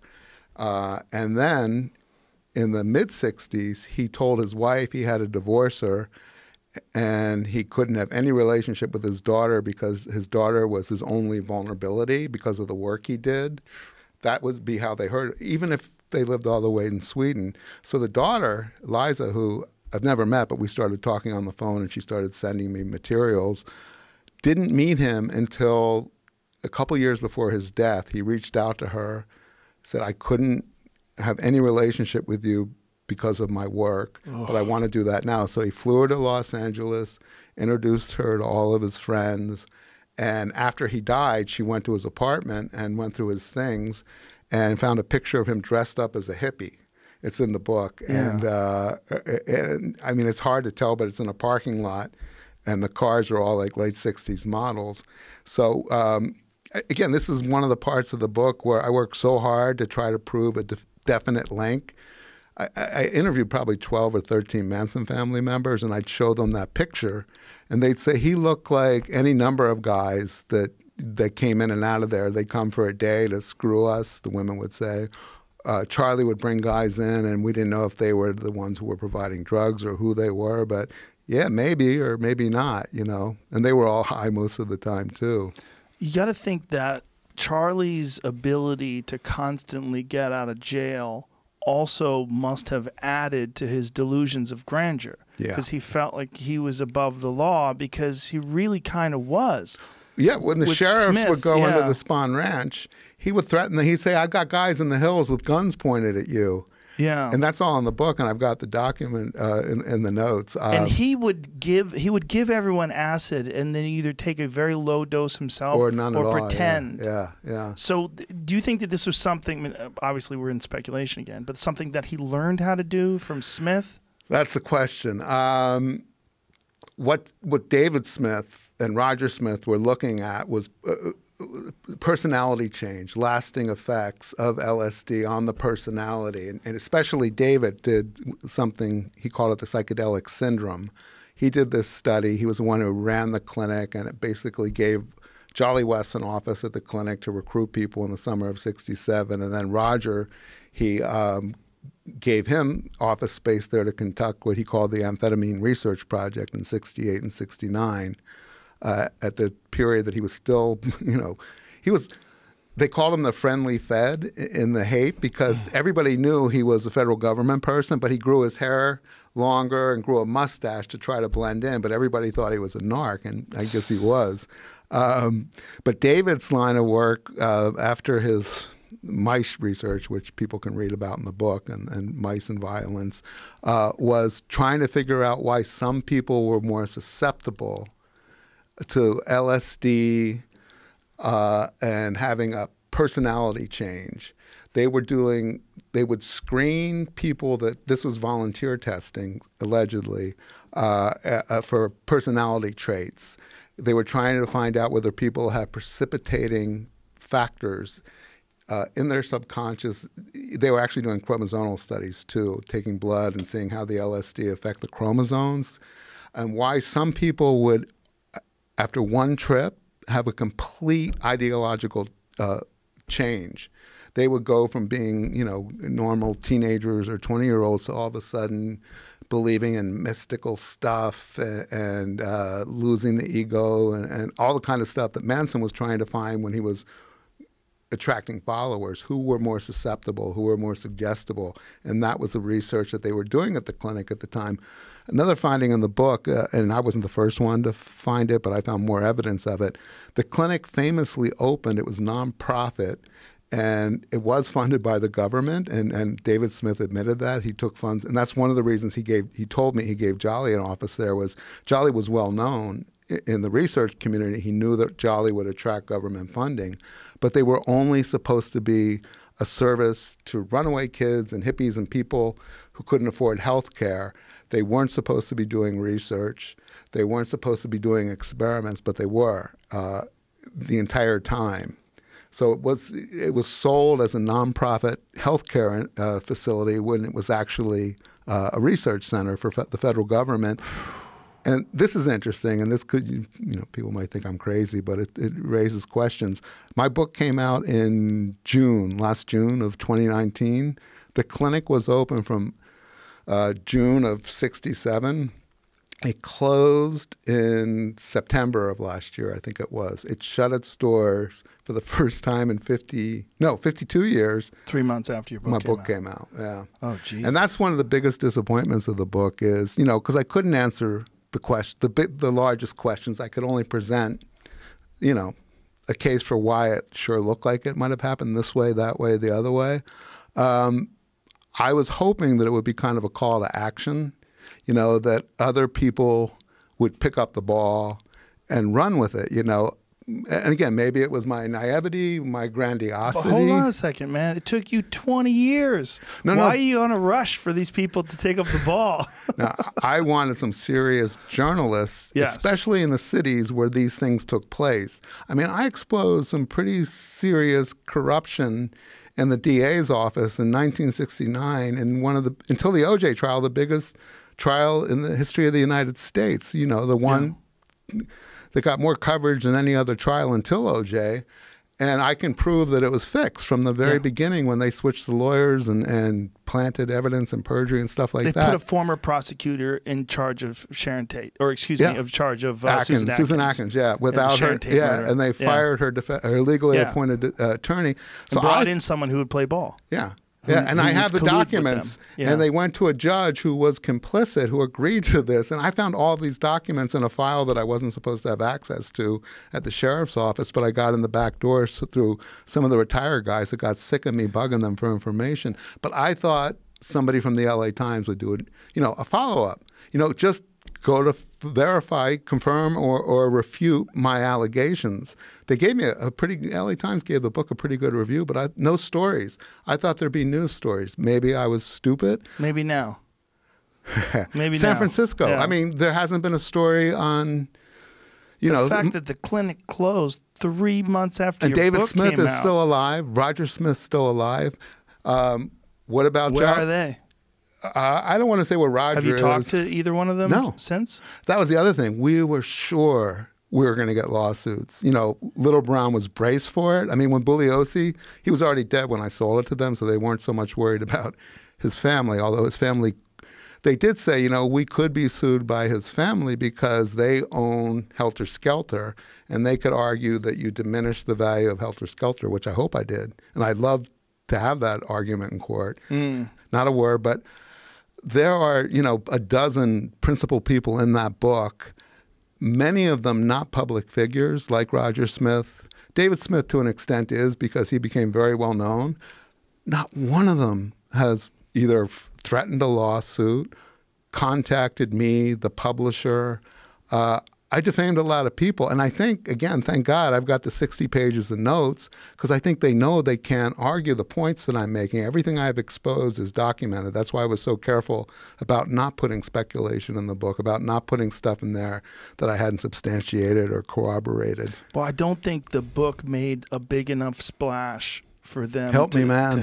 We're helping you Help right me. now, Yeah, man. Thank you. That's what I think. I mean, if I had a guess. Also, the fact that they can't refute any of the facts, it's probably better to just let it die. And in today's news cycle, things go in and out in a period of days. Like, who killed Epstein? He didn't kill himself. Yeah. right? Boom, gone. No one cares anymore. COVID-19. Oh, I know, Jesus. I Is know. it from a lab? It might have been. Oh, Yeah. and it ends. It just keeps going on and on and on. No one's going to think about who killed Charles Manson Mm-hmm. today.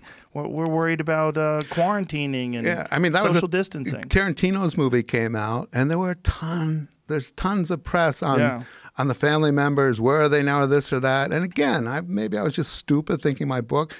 It sold okay. You know, I got a lot of good reviews, a lot of good response. But it didn't do what I wanted it to do, which was to make a change. It didn't have enough publicity, Tom. I didn't know about it. I didn't hear about it until Greg. Greg told me about it with wild eyes. Greg Fitzsimmons, I should say, my good friend, introduced, and your good friend, introduced me to the thing. And Greg is not a person who pitches things to me. So when he pitched it to me, and he pitched it to me full-throated, I was like, whoa. Yeah. And he's like, dude, it's fucking crazy. And then I got into it. For the record, best guy in the world, Fitz. I love him. I love that guy. He's at the end of the book, but is he? he's pissed off because I didn't name him. I identify him as a neighbor who came and consoled me at a really bad point and gave me some good advice. So when you get to the end of the book and the neighbor comes by walking his two little stupid dogs and asked me to if I want to come along, and he gave me, I mean, he's younger than I am, and he gave me like a dad pep talk about hanging in there. He's great. I love the guy. I love him to death. He's the best. Yeah. When the book came out and no one did try to sue you or no one did come after you, were you concerned that maybe it hadn't gotten the push that you felt like the subject deserved? Yeah.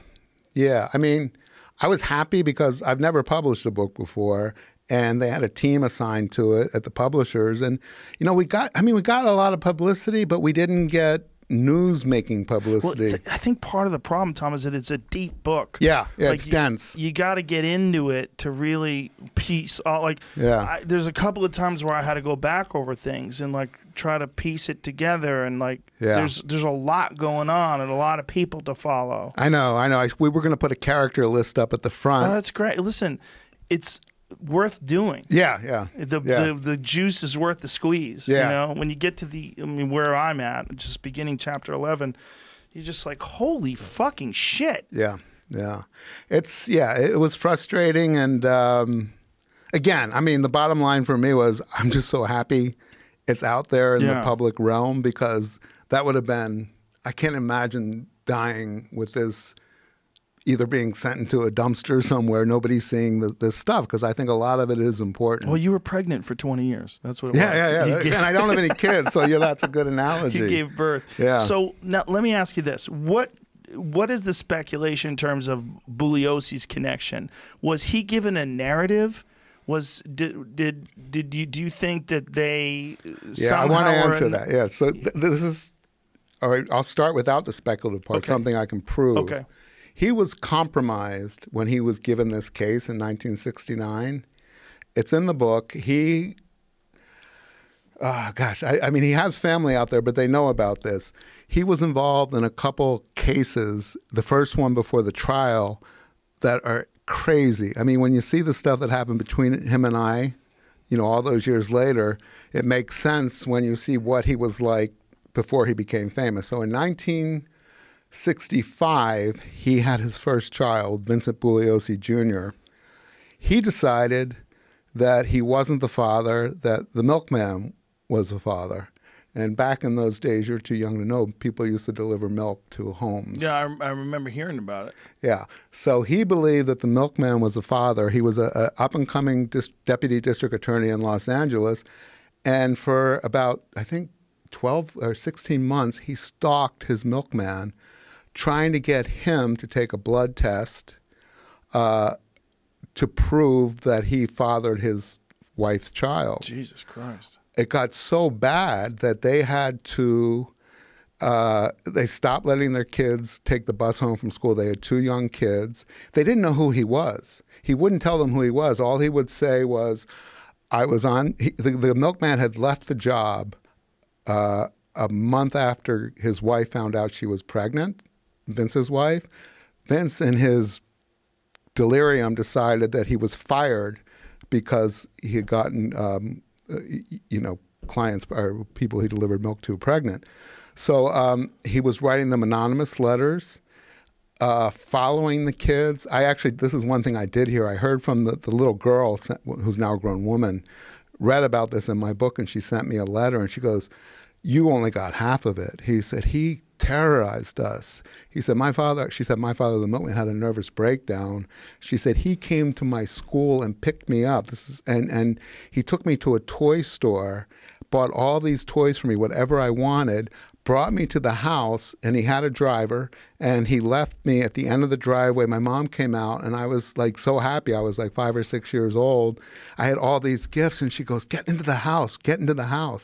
So what happened was Vince got caught. I mean, he eventually was stalking them. He sent his wife to the house to beg the milkman's wife to get her husband to do a paternity test. And I've got all this from all these civil depositions when the milkman sued him later. So Vince, the milkman eventually got his brother-in-law to follow Vince from one of his stakeouts. Vince would put the car outside the house. He sent them letters like they changed their phone number. He goes, "Oh, I noticed you changed your phone number. That wasn't nice." I mean, nuts.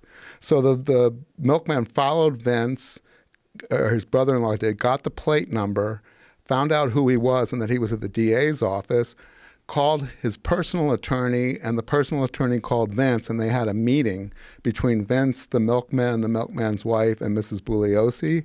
And Vince admitted that he had been stalking them because he thought it was his wife. He had used DA's investigators, calling this guy a material witness in a murder case, to follow him, get private information on him. So Vince said he would pay them $100 and never do it again. And the milkman said, "We don't want your money. Just never bother us again." So that was all about the end of 68, early 69. The DA's office knew about this. He should have been fired immediately. Instead, he gets the biggest case at that point in the history of Los Angeles, the Tate LaBianca trial. This is where we get speculative. You have a guy like Vince who's compromised. He'll do what the hires up tell him to do. And if you read in the book, Evel Younger was a district attorney at the time. He was a shady guy who'd been in the OSS, which was the predecessor to the CIA, trained in espionage. I won't say too much, it's in the book. That's where we get speculative. If Vince was answering for something, the explanation is because he didn't go into this case clean. He had to do what he was told. That makes all the sense in the world. Yeah. After the Tate LaBianca convictions, in 74, Helter Skelter came out, the book. And to this day, it's the best-selling true crime book of all time. And it's a wonderfully written book. I mean, I could take you page by page and show you stuff that's completely fabricated and made up and that contradicts the real record. But, bestseller. And that same year, Vince was going to run for district attorney. And the milkman and his wife had never told anyone, I guess outside of their family, what had happened 4 or 5 years before. But when they saw that Vince was trying to be the most powerful law enforcement person in the city of Los Angeles, they went to his opponent and said, "You need to know this. This man cannot get this job." So they told the opponent, and they had a press conference. So the milkman and his wife went public. Vince responded by having his own press conference and telling the reporters, here's what happened. The milkman, we believe, stole $300 in cash from our kitchen table when he was on the route. So I was just doing a personal investigation. And the reporter said, "Well, did you contact the Pasadena police?" He goes, No, I just wanted to do it on my own. And then as other people pointed out later, he was doing this was 65, he was doing it through the end of 68. The statute of limitations on theft, burglary, robbery is 3 years. Even if he found out that he had stolen the $3, they wouldn't have been able to prosecute it. So the whole thing was a lie. Vince lied to the media, and he lost. So then he lost that election. Then he ran again after Helter Skelter came out for Attorney General of California. At that point, the milkman and the wife were going to go public again and say, hey, we have even more to tell about this, which is, I think, is what the daughter wants to tell me. She actually hasn't gotten in touch with me after the first email. I said, I want to hear what you have. And she said she has all these documents. But then a woman named Virginia Cardwell said she was going to go public too. She came out and said,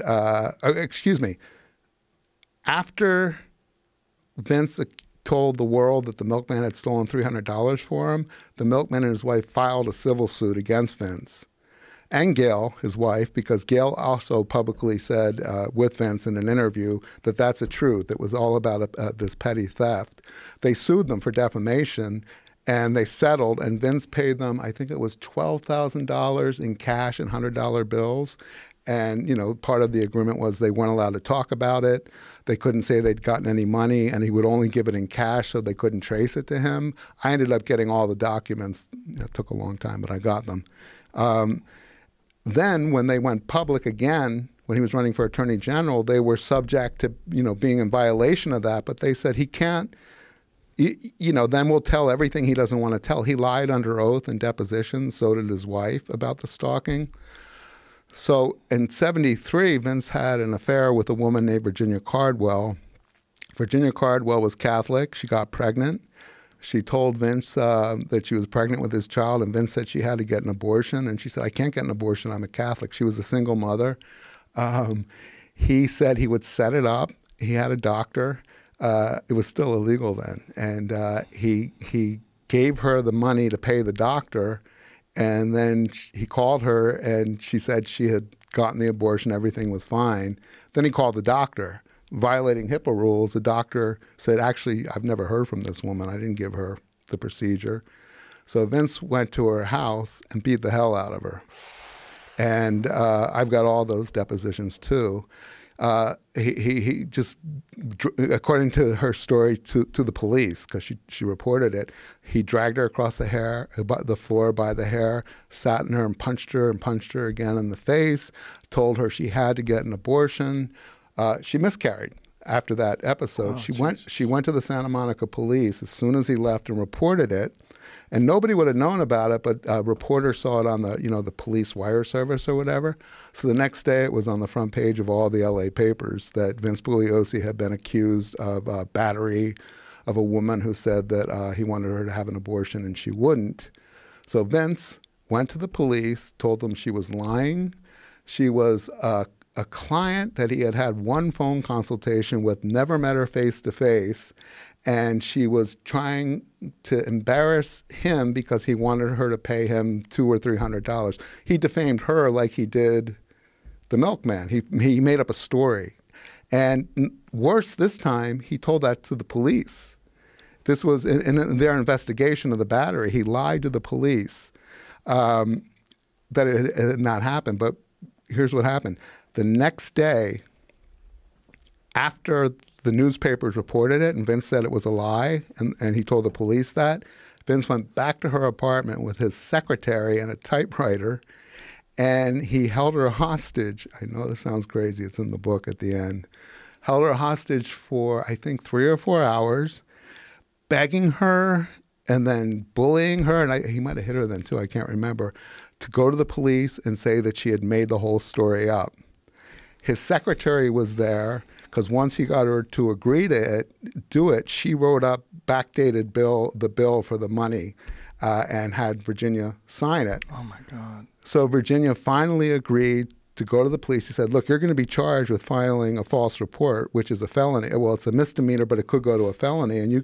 But I can take care of all that. I've got the connections to the DA's office in Santa Monica, which he did, and he did take care of it. So she called up the Santa Monica Police Department to say she was coming in to report that she had made the story up because she was angry about this money.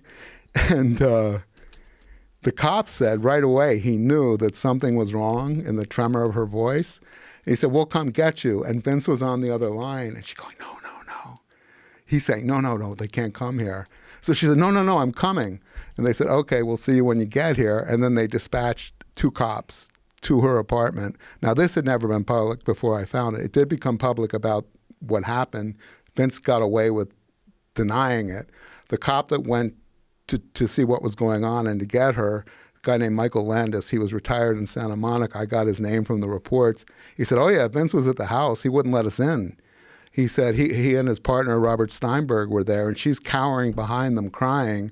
And we got her out of the house, brought her to the station, and she told the story that it was fake. And he said, but we saw him there. And she goes, you have no idea how dangerous he is. I made it up. Please, it was a false report. So she got charged. The next day's papers reported that this woman had come out and admitted that the whole thing was made up. Nobody said anything, because the cops didn't talk to the reporters, about Vince being at the house. Oh, my God. And Vince, you know, he prevailed. He won.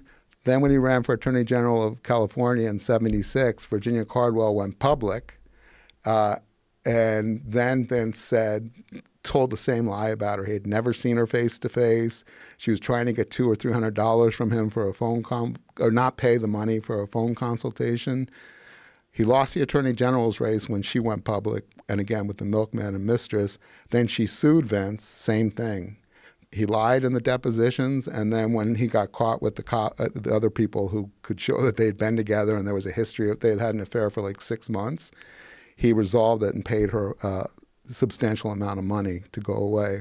So this was the kind of person who, when I told Vince I was writing about this in my book, he's like, well, number one, I can't talk about either of those cases because they were resolved and there's non-disclosures. And I go, but Vince, you know that's not true because, I mean, number one, Virginia's dead. She had died.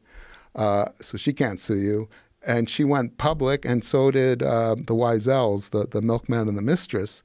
And I wouldn't, you know, I'm not interested in your sordid, you know, personal life, but it's relevant because I'm arguing that you committed crimes in the prosecution of the Manson family, suborned perjury, hid evidence, you know, manipulated the defense by planning an attorney. So if I'm going to, you know, try to make this case and everyone's not going to believe it because you're Vince Bugliosi, you know, this prominent prosecutor author, well, I have to show that there's a pattern in this behavior, not only that you're lying under oath in the depositions in these two cases before you settle, but you also lied to the police in the Cardwell case, and you lied to the papers in both. If I have that in my book, then people will be more prone to believe that you do the same thing in the Tate LaBianca trial, that you would, you know, break rules to win your convictions. Did he have a ghostwriter for Helter Skelter? No, he had a collaborator, Kurt Gentry. Yeah. Okay, so that makes sense. So yeah, and I sounds called him. like an insane person. An Yeah. insane person would probably not be able to make such a coherent book. I know. He had every book he wrote. He had collaborators. The milkman's wife, in her deposition, said that when Gail, Vince's wife, came to her house and knocked on her door and said, please do this, my husband's making me crazy. We know that he's, the milkman isn't the father of my boy, but just do it to make him stop. And the milkman's wife said, we don't want to have anything to do with you people. Just leave us alone and go away. And she goes, you don't understand. My husband is mentally ill. He goes, he'll never stop this. There's nothing I can do to get him to stop. At the end of our 6 hours, I don't remember if I put it in the book. I might not have. He said to me, you know, Gail thinks I have some psychiatric issues, and she's been trying to get me to go to a doctor forever. So, you know, I'm not saying that this is the reason some of this stuff might have happened, but I do, you know, and I don't even know why he would tell me that. Holy shit. But yeah, so I think that he was able to be manipulated because of these vulnerabilities. Because he was so compromised. Yeah. Yeah. It completely makes sense. Yeah. Completely makes sense. Holy shit. He had a family, a whole other secret family, a daughter and a mistress for the next 30 years. I interviewed the mistress. I didn't put it in the book. You know, I didn't think it was necessary. I guess now I'm telling it, but it actually got reported after he died because the mistress had told a few other people. I'd known about her for years, and I knew he had a daughter who was, you know, at the time of Vince's death, she was in her 30s, I think. Now, to go back to the Manson killings, what was the motive to hit that house? If it wasn't to Doris Day's son, what was his name again? Terry Melcher. If it wasn't to scare Terry Melcher, what was the motive? Like, why did they kill Sharon Tate and the people in that house? Here's why it took so long to finish the book, to write the book. I have conflicting theories. You know, in the first couple chapters, I lay out the evidence that it was a drug deal gone wrong. Right. It involved Billy Doyle and Charles Taco and these guys who were dealing drugs out of the house with Wojciech Frykowski, you know, one of the victims, Polanski's friend, and possibly, allegedly, J. Sebring, the hairdresser. I lay out that case, and then we bleed into the next part where, well, wait a minute, what did it mean that Manson had this immunity, and why would Terry Melcher lie on the stand? I mean, why not say he saw Manson after? Yeah, it undermines the argument, but I thought that Bugliosi could have... I mean, Manson and the followers did everything they could to get themselves convicted at trial. They didn't put on a defense. You know, they carved X's in their foreheads, shaved their heads. The girls skipped and laughed in and out of the courtrooms every day. When they finally testified during the death penalty phase, Susan Atkins, then she said that she stabbed Sharon Tate. You know? Do you think they were dosing them before the trial? I can't go there. I mean, it makes sense if they're laughing and dancing. Well, if we're going to speculate again, I believe that one of the other objectives was personality change, using drugs, hypnosis, etc., and making it fix, making it stick. These doctors were trying to learn why some people, do they have precipitating personality factors that made them more vulnerable to using LSD once or a few times and all of a sudden just losing all sense of reality. Not everyone had that experience, but some did. And that research began in 1962 in Los Angeles. There's a whole chapter, there's a few chapters, but there's a whole chapter that we left out of the book, and if we do a follow-up, it'll be in there, about another guy who's not even named in the book, who was one of these LSD researchers. And you're interested in hyperbolic chambers and all that stuff? Hyperbolic? Chambers or... You mean sensory deprivation tanks? Yeah, all that stuff. Yeah, I have one. Yeah, okay. It's not a hyperbolic chamber, okay, though. All right. Well, this was... what is a hyperbolic? I know hyperbaric. Is that the same as hyperbolic?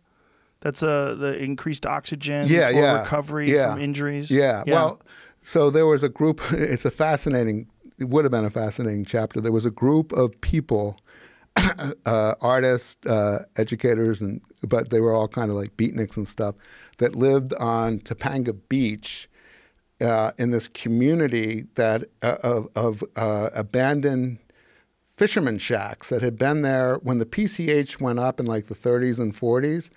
There was this whole community of homes, mostly ramshackle homes, that were inaccessible except by one road, I think Topanga Canyon Road. So a bunch of people like migrated there who wanted to, they were almost like communally living. And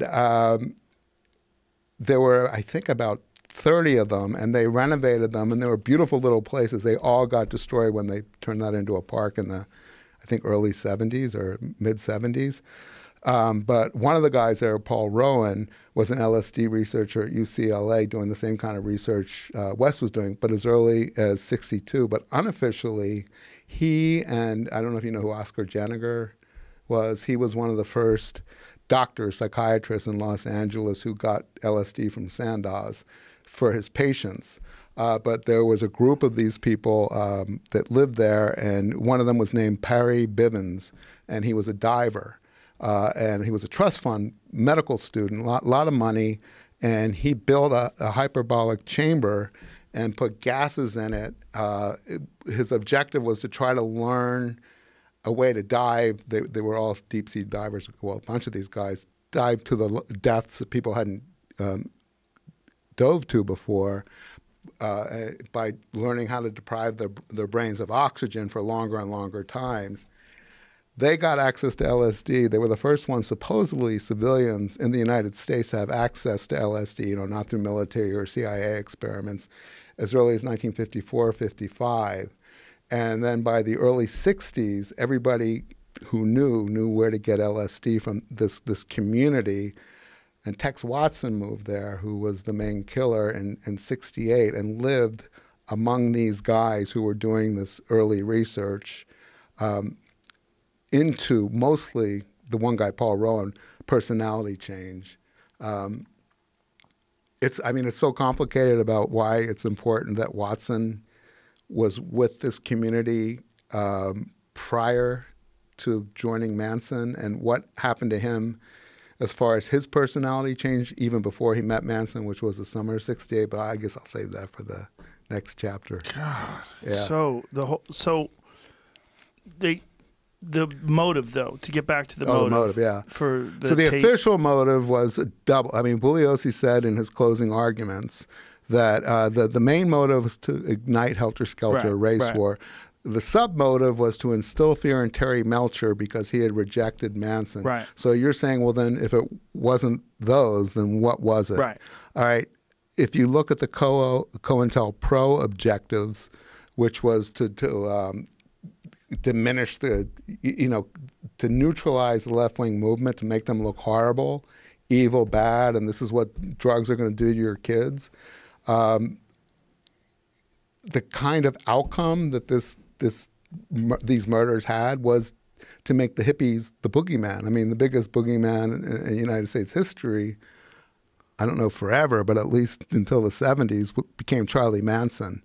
And when Manson and his family were identified as suspects the first week of December '69, I mean, it was like earth-shaking because all of a sudden nobody knew who had committed the murders. That the case was open from August till 1st of December.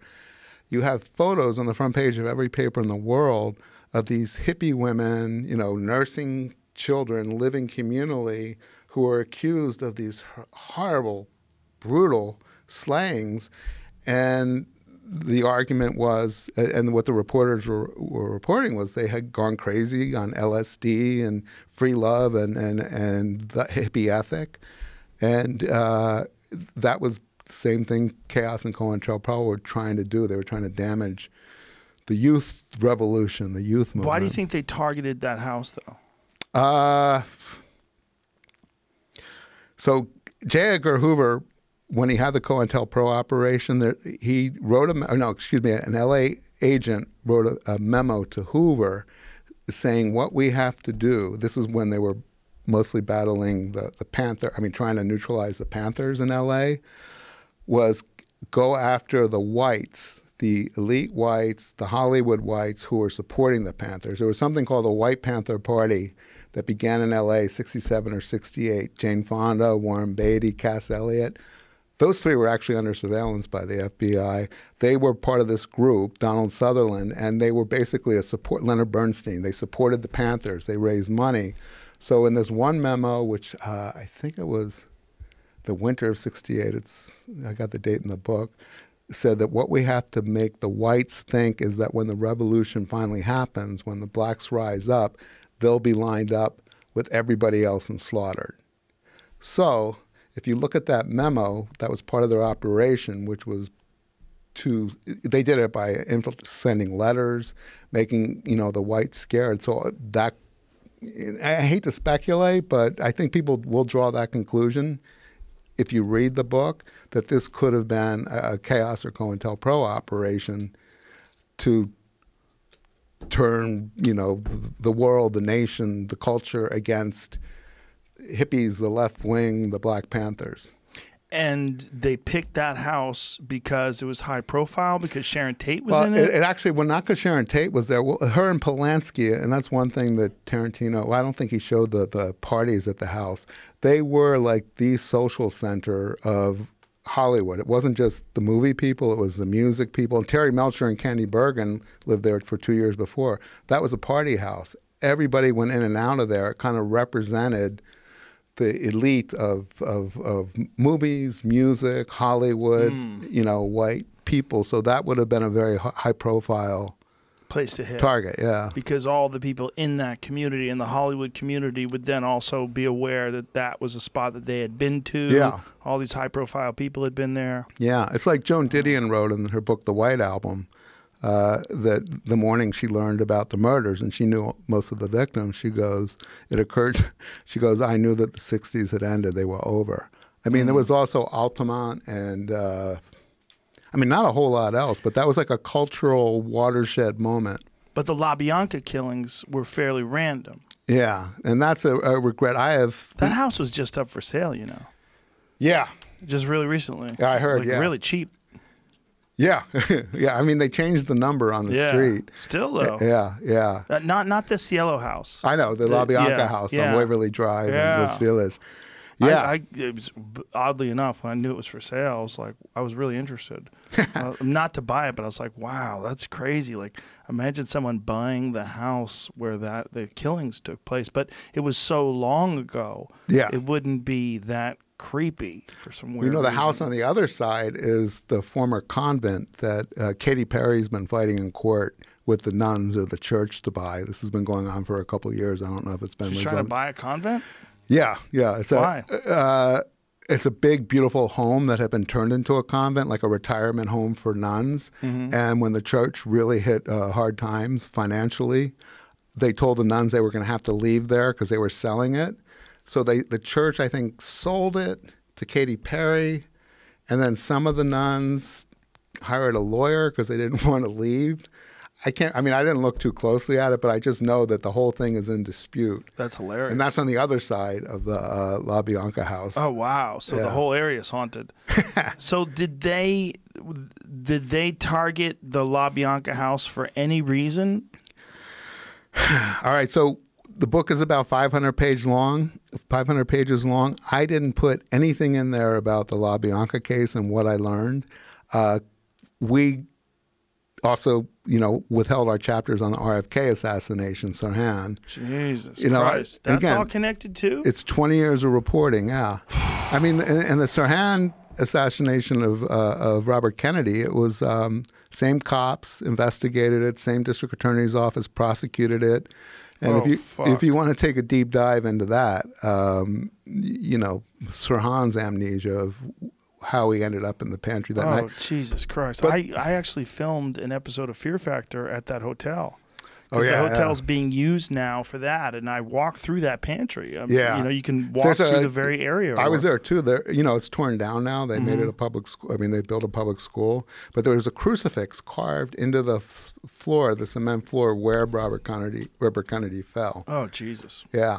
So I think I remember that somehow. Yeah. So the stuff we kept out about RFK, that'll be in the next book if we do it, but there's incredible parallels. Oh, you're doing another book, Tom. I don't want to because I don't have 20 more years to live, man. I know one thing, I wouldn't do it without my collaborator because he speeds it up. Oh, good. Yeah. You get it done in 4. You've got so much information already, right? Yeah. So the La Bianca killings So the La Bianca killings, again, this is stuff that Vince kept out. And again, the reason the book's so hard to write is one theory would conflict with another. Right. So if the Tates were killed for, chaos, Cointelpro, high profile, neutralize the left, or a drug deal gone wrong, what about the La Biancas? Well, the La Biancas were an upper middle class couple that lived in Los Feliz, and Vince wrote in the book that they were randomly targeted because Manson had been to the house next door quite a bit when someone named Harold True lived there and knew the layout and supposedly went to kill Harold True first, got to Harold True's house, which was empty, and then went next door, tied up the La Bianca couple, left the house, and sent Tex Watson and Patricia Krenwinkel and Leslie Van Houten in to kill them. What Vince wrote about, what the investigators found out was that Lino, the father, had gambling debts. He also had embezzled $200,000 from his family company. And the original investigation, the two teams were separate. The LAPD assigned 2 different units, one to the Tate murders, which was much larger, and one to the La Bianca. And they announced within a couple days that even though the crime scenes were similar, same weapon, multiple stab wounds, blood writing on the walls. Pig, yeah. Right. They didn't think they were connected. They thought that somebody had done a copycat of the first night's murders to throw off investigators. I make an argument in the book that I think the police knew exactly who did both murders from right away. It'd be too long to get into here, but all the evidence that I accumulated is in there. And I'm not the first one to say that, but so then why were the La Biancas killed? What Vince kept out of the book was not only was, Lino in debt to his family, but he had a meeting on August 9th with his family that they had told him he had to come in, his two brothers-in-law and his mother, who operated the Gateway shop. It was called Gateway Markets. They had a string of supermarkets. It was pretty well to do, except that Leno kept stealing all the money. They had a meeting on August 9th where they were going to make him sign over all his shares, leave the family business. And on August 9th, he didn't show up. He went with his wife and their boat to a lake where their daughter was visiting a friend, so the daughter and her friend could water ski. Didn't even call the family to say he wasn't showing up. Came back that night and was killed with his wife. Vince kept that important meeting out. He also kept the depth and the degree of Leno's debts out. So, and this isn't in my book. We didn't have enough room. I mentioned them, because it's an important part, but I don't talk about what I found out and why it was important. There's a much better case that Leno was targeted. The argument would be, well, who would ever hire Manson to kill someone? Manson wasn't as dumb as he seemed, and they needed money. This is where I don't want to speculate. And again, it's not even a chapter in the book, so I can't really show you what I've got except to tell you one other, argument that Vince made for why he thought the LaBiancas were killed by the Manson family. I mean, they were actually right with their first theory. It was a copy of The Night Before to throw off investigators, but it was the same killers. The police were wrong when they thought it was two separate killers, which I don't think they did. He said we could never establish a connection between the two groups of victims. So there was the Hollywood set at Benedict Canyon, Cielo Drive, and then there was Leno and his wife across town in Los Villas, and we worked so hard to try to determine if they knew each other or had any encounter, thus tying them together, and we couldn't. That was a lie. Leno got his haircut from Jay Sebring, the victim. He was in Jay Sebring's appointment book. That's in the police reports that I got access to, like my first or second year, when I persuaded a cop to let me come go through his files in Palm Springs. So he very well might have been to that house too, the Cielo Drive house. Yeah. So they he might have been knew a part each of other. that social circle. I don't know about the social circle, but he could have. Who knew? I mean, Jay Sebring was a very high-profile hairdresser. He was, yeah. And it was very expensive. It was very exclusive. Yeah, he charged, it was expensive back then. I think it was just $20, but most men got their haircut for like $1 or $2 back then. Yeah, and it was an exclusive, and he was the hairdresser to the stars. He was Sharon's ex-boyfriend, who was still supposedly in love with her. Roman stole her from him, and he was with Sharon, the last night of her life. There's other stuff that didn't end up in the book for space reasons. And also, one of the most important things I found out, and this goes to your question about why this house or why that house. That's not in the book, but I've talked about it before. And I found this out too late to get in the book. I was able to confirm it. The night before, Sharon Tate, Jay Sebring, Wojciech Frykowski, and Abigail Folger were killed in Cielo Drive. The four of them had dinner at Jay's house down at the bottom of Benedict Canyon. That's all on the official story. Jay had them to dinner. Amos, his butler, made them steaks, and they ate them in Jay's bedroom. So the four people were in the bedroom. This is August 7th, the night before the murders. What's not in the official version, but I found in the police reports, is Jay had gotten cable TV, which... again, a lot of my critics said there was no cable TV in 1969 in Los Angeles. There was. It cost a lot of money. Only a few people had it, but you had it. Jay, Sharon, Abigail, and Wojciech had their ice cream dessert served by Amos, the butler. He went back downstairs. They were going to watch the movie, and then all of a sudden there was a power surge, and the lights went really, really bright and dimmed, and they lost the cable. So Jay called Paul Greenwald. Paul Greenwald was a law student whose father was Jay's attorney, and he was an electrician. That's how he supported himself going through law school, and he had done all the wiring for Jay. So he called Paul Greenwald, and this was a Thursday night at like 9 o'clock, and he said, "Can you come over here? We're trying to watch a movie," and the cable went out, and I don't know, there was a surge. So Paul said, I can't. I got a date. I've been trying to get this date for months. I can't blow her off. And Jay's like, okay, that's all right. We'll do something else. So in the official narrative, nobody reported the surge or losing the cable. But in the official narrative, Jay stayed there. Sharon and Wojciech and Abigail, I think, went to the Daisy club. And then Sharon was there for a half hour and somebody took her home. And then Jay went to the club. What I found out from a police interview of Paul Greenwald, the kid who was called to ask, he told this to the police and then he confirmed it to me 30, 40 years later when I found him and interviewed him. He said, I went to the house either Sunday or Monday after the murders because my father sent me there to get a suit for Jay to be buried in. He goes, I got to the house and I wanted to see what had happened to the wires since I had put all the wires in. And I did a circle of the house and I found the wires cut. He goes, I picked them up and I looked at them and there were like 4 cables and 3 were, he goes, these were deliberately cut. I could tell by the gradation and the angle. And he told the police that. He said, so the night before they were killed, somebody cut the wires and it couldn't have been a gardener because it was 9 o'clock at night. And he said from what Jay had told him about the power surge, like all the floodlights got really bright and then dimmed. He goes, that's what happens when you do, I don't know anything about electricity. The police didn't follow up on it, or if they did, I couldn't find a record.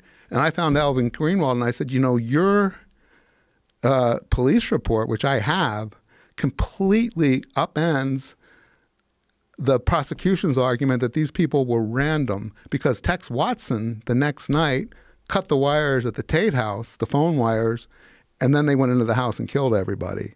So unless it's a coincidence that 24 hours before, the same 4 people at a different location had the house wires cut by somebody who might have gotten spooked by the surge or something, they weren't random. They were being targeted. So that raises, you know, questions about, that undermines the randomness of it, that they were strangers to their killers. But there's no conclusive thing that you can point to that says this is the reason why they were targeted. No. Wow. Mm-mm. God damn. Yeah. What a book. What a journey Yeah. you've been on, man. Yeah. I'm very happy for you. Thanks. I'm happy that you did it. I mean, it has to feel like an amazing accomplishment after all those years to finally have this book. Yeah, yeah. And again, I mean, more than anything in the world, you haven't gotten to the end of the book. There's a murder in there that I think the Manson family committed that was covered up by the law enforcement because it would have screwed up the prosecution. I want that looked into. There's also at the end of the book, there are these Tex Watson audio tapes that I found out about in 2008 when Watson turned himself in when he was alerted in Texas. He was at his parents' house. They called the police called the local sheriff, who was Tex's cousin, and his parents, and said he's wanted for questioning in these unsolved tape murders. And this was November 29th. Nobody had been identified publicly as suspects. The police were just starting to figure out that these people had killed their victims. So 2 LAPD flew down to Texas. Watson was brought into the station, questioned by the LAPD, put under arrest. They had to extradite him, so the sheriff there, Tex's cousin, put him in a cell. The family called up a lawyer, Bill Boyd, who had actually represented Tex on a college case when he stole a typewriter from a college in a prank. Bill Boyd told me in an interview in 2008 that day he had Tex tell him the whole story, or Charles as he called him, about how he met Manson, why the murders were committed, how they happened. He said he spoke to me for 20 hours, and he goes, I've got all those audio tapes in a safe in my office. He told me this in 2008. He said he also described other murders that the family had committed that hadn't been connected to them. So right away, when I'm in 2008, I'm working on it that long, I thought, other murders, that's important to me. But more important, did he tell his attorney why the murders really happened? Why they picked those houses? This was the first account that was recorded. The next one was Susan Atkins about a week later, after she had gotten her new attorney that the prosecution planted. They audio taped her telling her version, which became the official version. So Watson's would predate that by a week. And when I found out that they were in that safe, and he's telling me this on the phone, I thought, wait, he can't play that to me because that would violate Watson's attorney-client privilege. But I thought, I have to ask. So I said, is there any chance, Mr. Boyd, I could come down and listen to those tapes? And he said, that's when he realized he shouldn't have told me. He said, oh, well, I couldn't do that without Charles' permission. I go, are you still in touch with me? He goes, so I write to him every now and then. He writes me. He didn't represent him at trial after he was extradited. And I said, would you please ask? So that began 3 or 4 months of me pestering him. He would never take the phone call. And then finally, after 4 months, I called up and his secretary said, oh, I'm sorry, Mr. Boyd's in China on business today.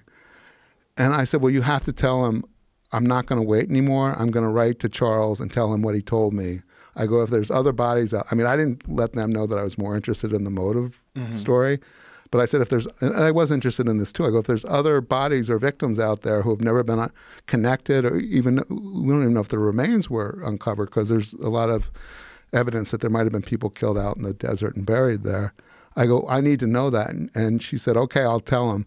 My phone rang like literally 30 seconds after I hung it up.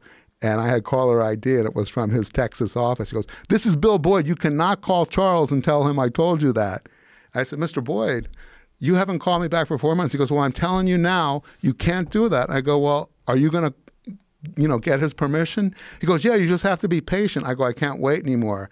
He says, if you do that and you tell him, I'll deny ever telling you. And I said, it's all on tape. I taped that call. He goes, you didn't have permission to tape that call. I go, yeah, you gave me permission at the beginning and that's on tape too. He goes, God damn it, you journalists. And he hung up on me.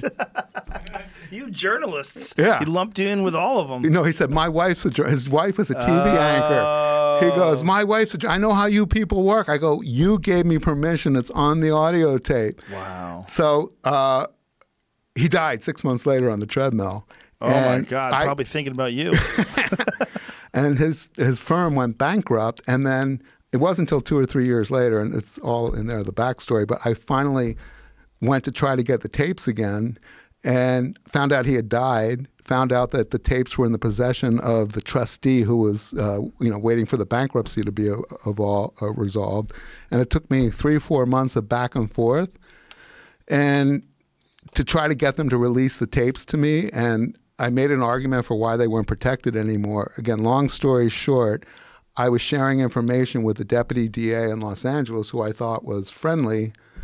He was, until he wasn't. And he was handling all the parole hearings of the Manson family, a guy named Pat Secura. The woman who was in charge of the tapes, the trustee, said, if Secura calls me and tells me that it's okay for me to release them to you and explains how it's not a violation, I'll do it. I said, I'll ask him. So I asked him. He said, absolutely, I want to talk to her.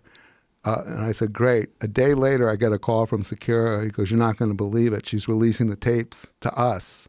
I go, you? He goes, yeah. Don't worry. I'll let you hear them when we get them. She asked, I knew right then I had lost any kind of control. And sure enough, number one, the trustee had to notify Watson's new attorney. Watson put up a fight in court, and you can read about it in the LA Times. I reported on that for about a year. For about a year, it went from the local court to the state Supreme Court, where the judge finally ruled that the LAPD should have the tapes. They sent 2 officers down to get the tapes in 2013. They came back, and then nobody at the DA's office would talk to me anymore. The promise that had been made that I would be the first one to listen to them reneged. Those tapes, 1 million journalists have made Freedom of Information Act requests for them. They won't release them. They're locked up.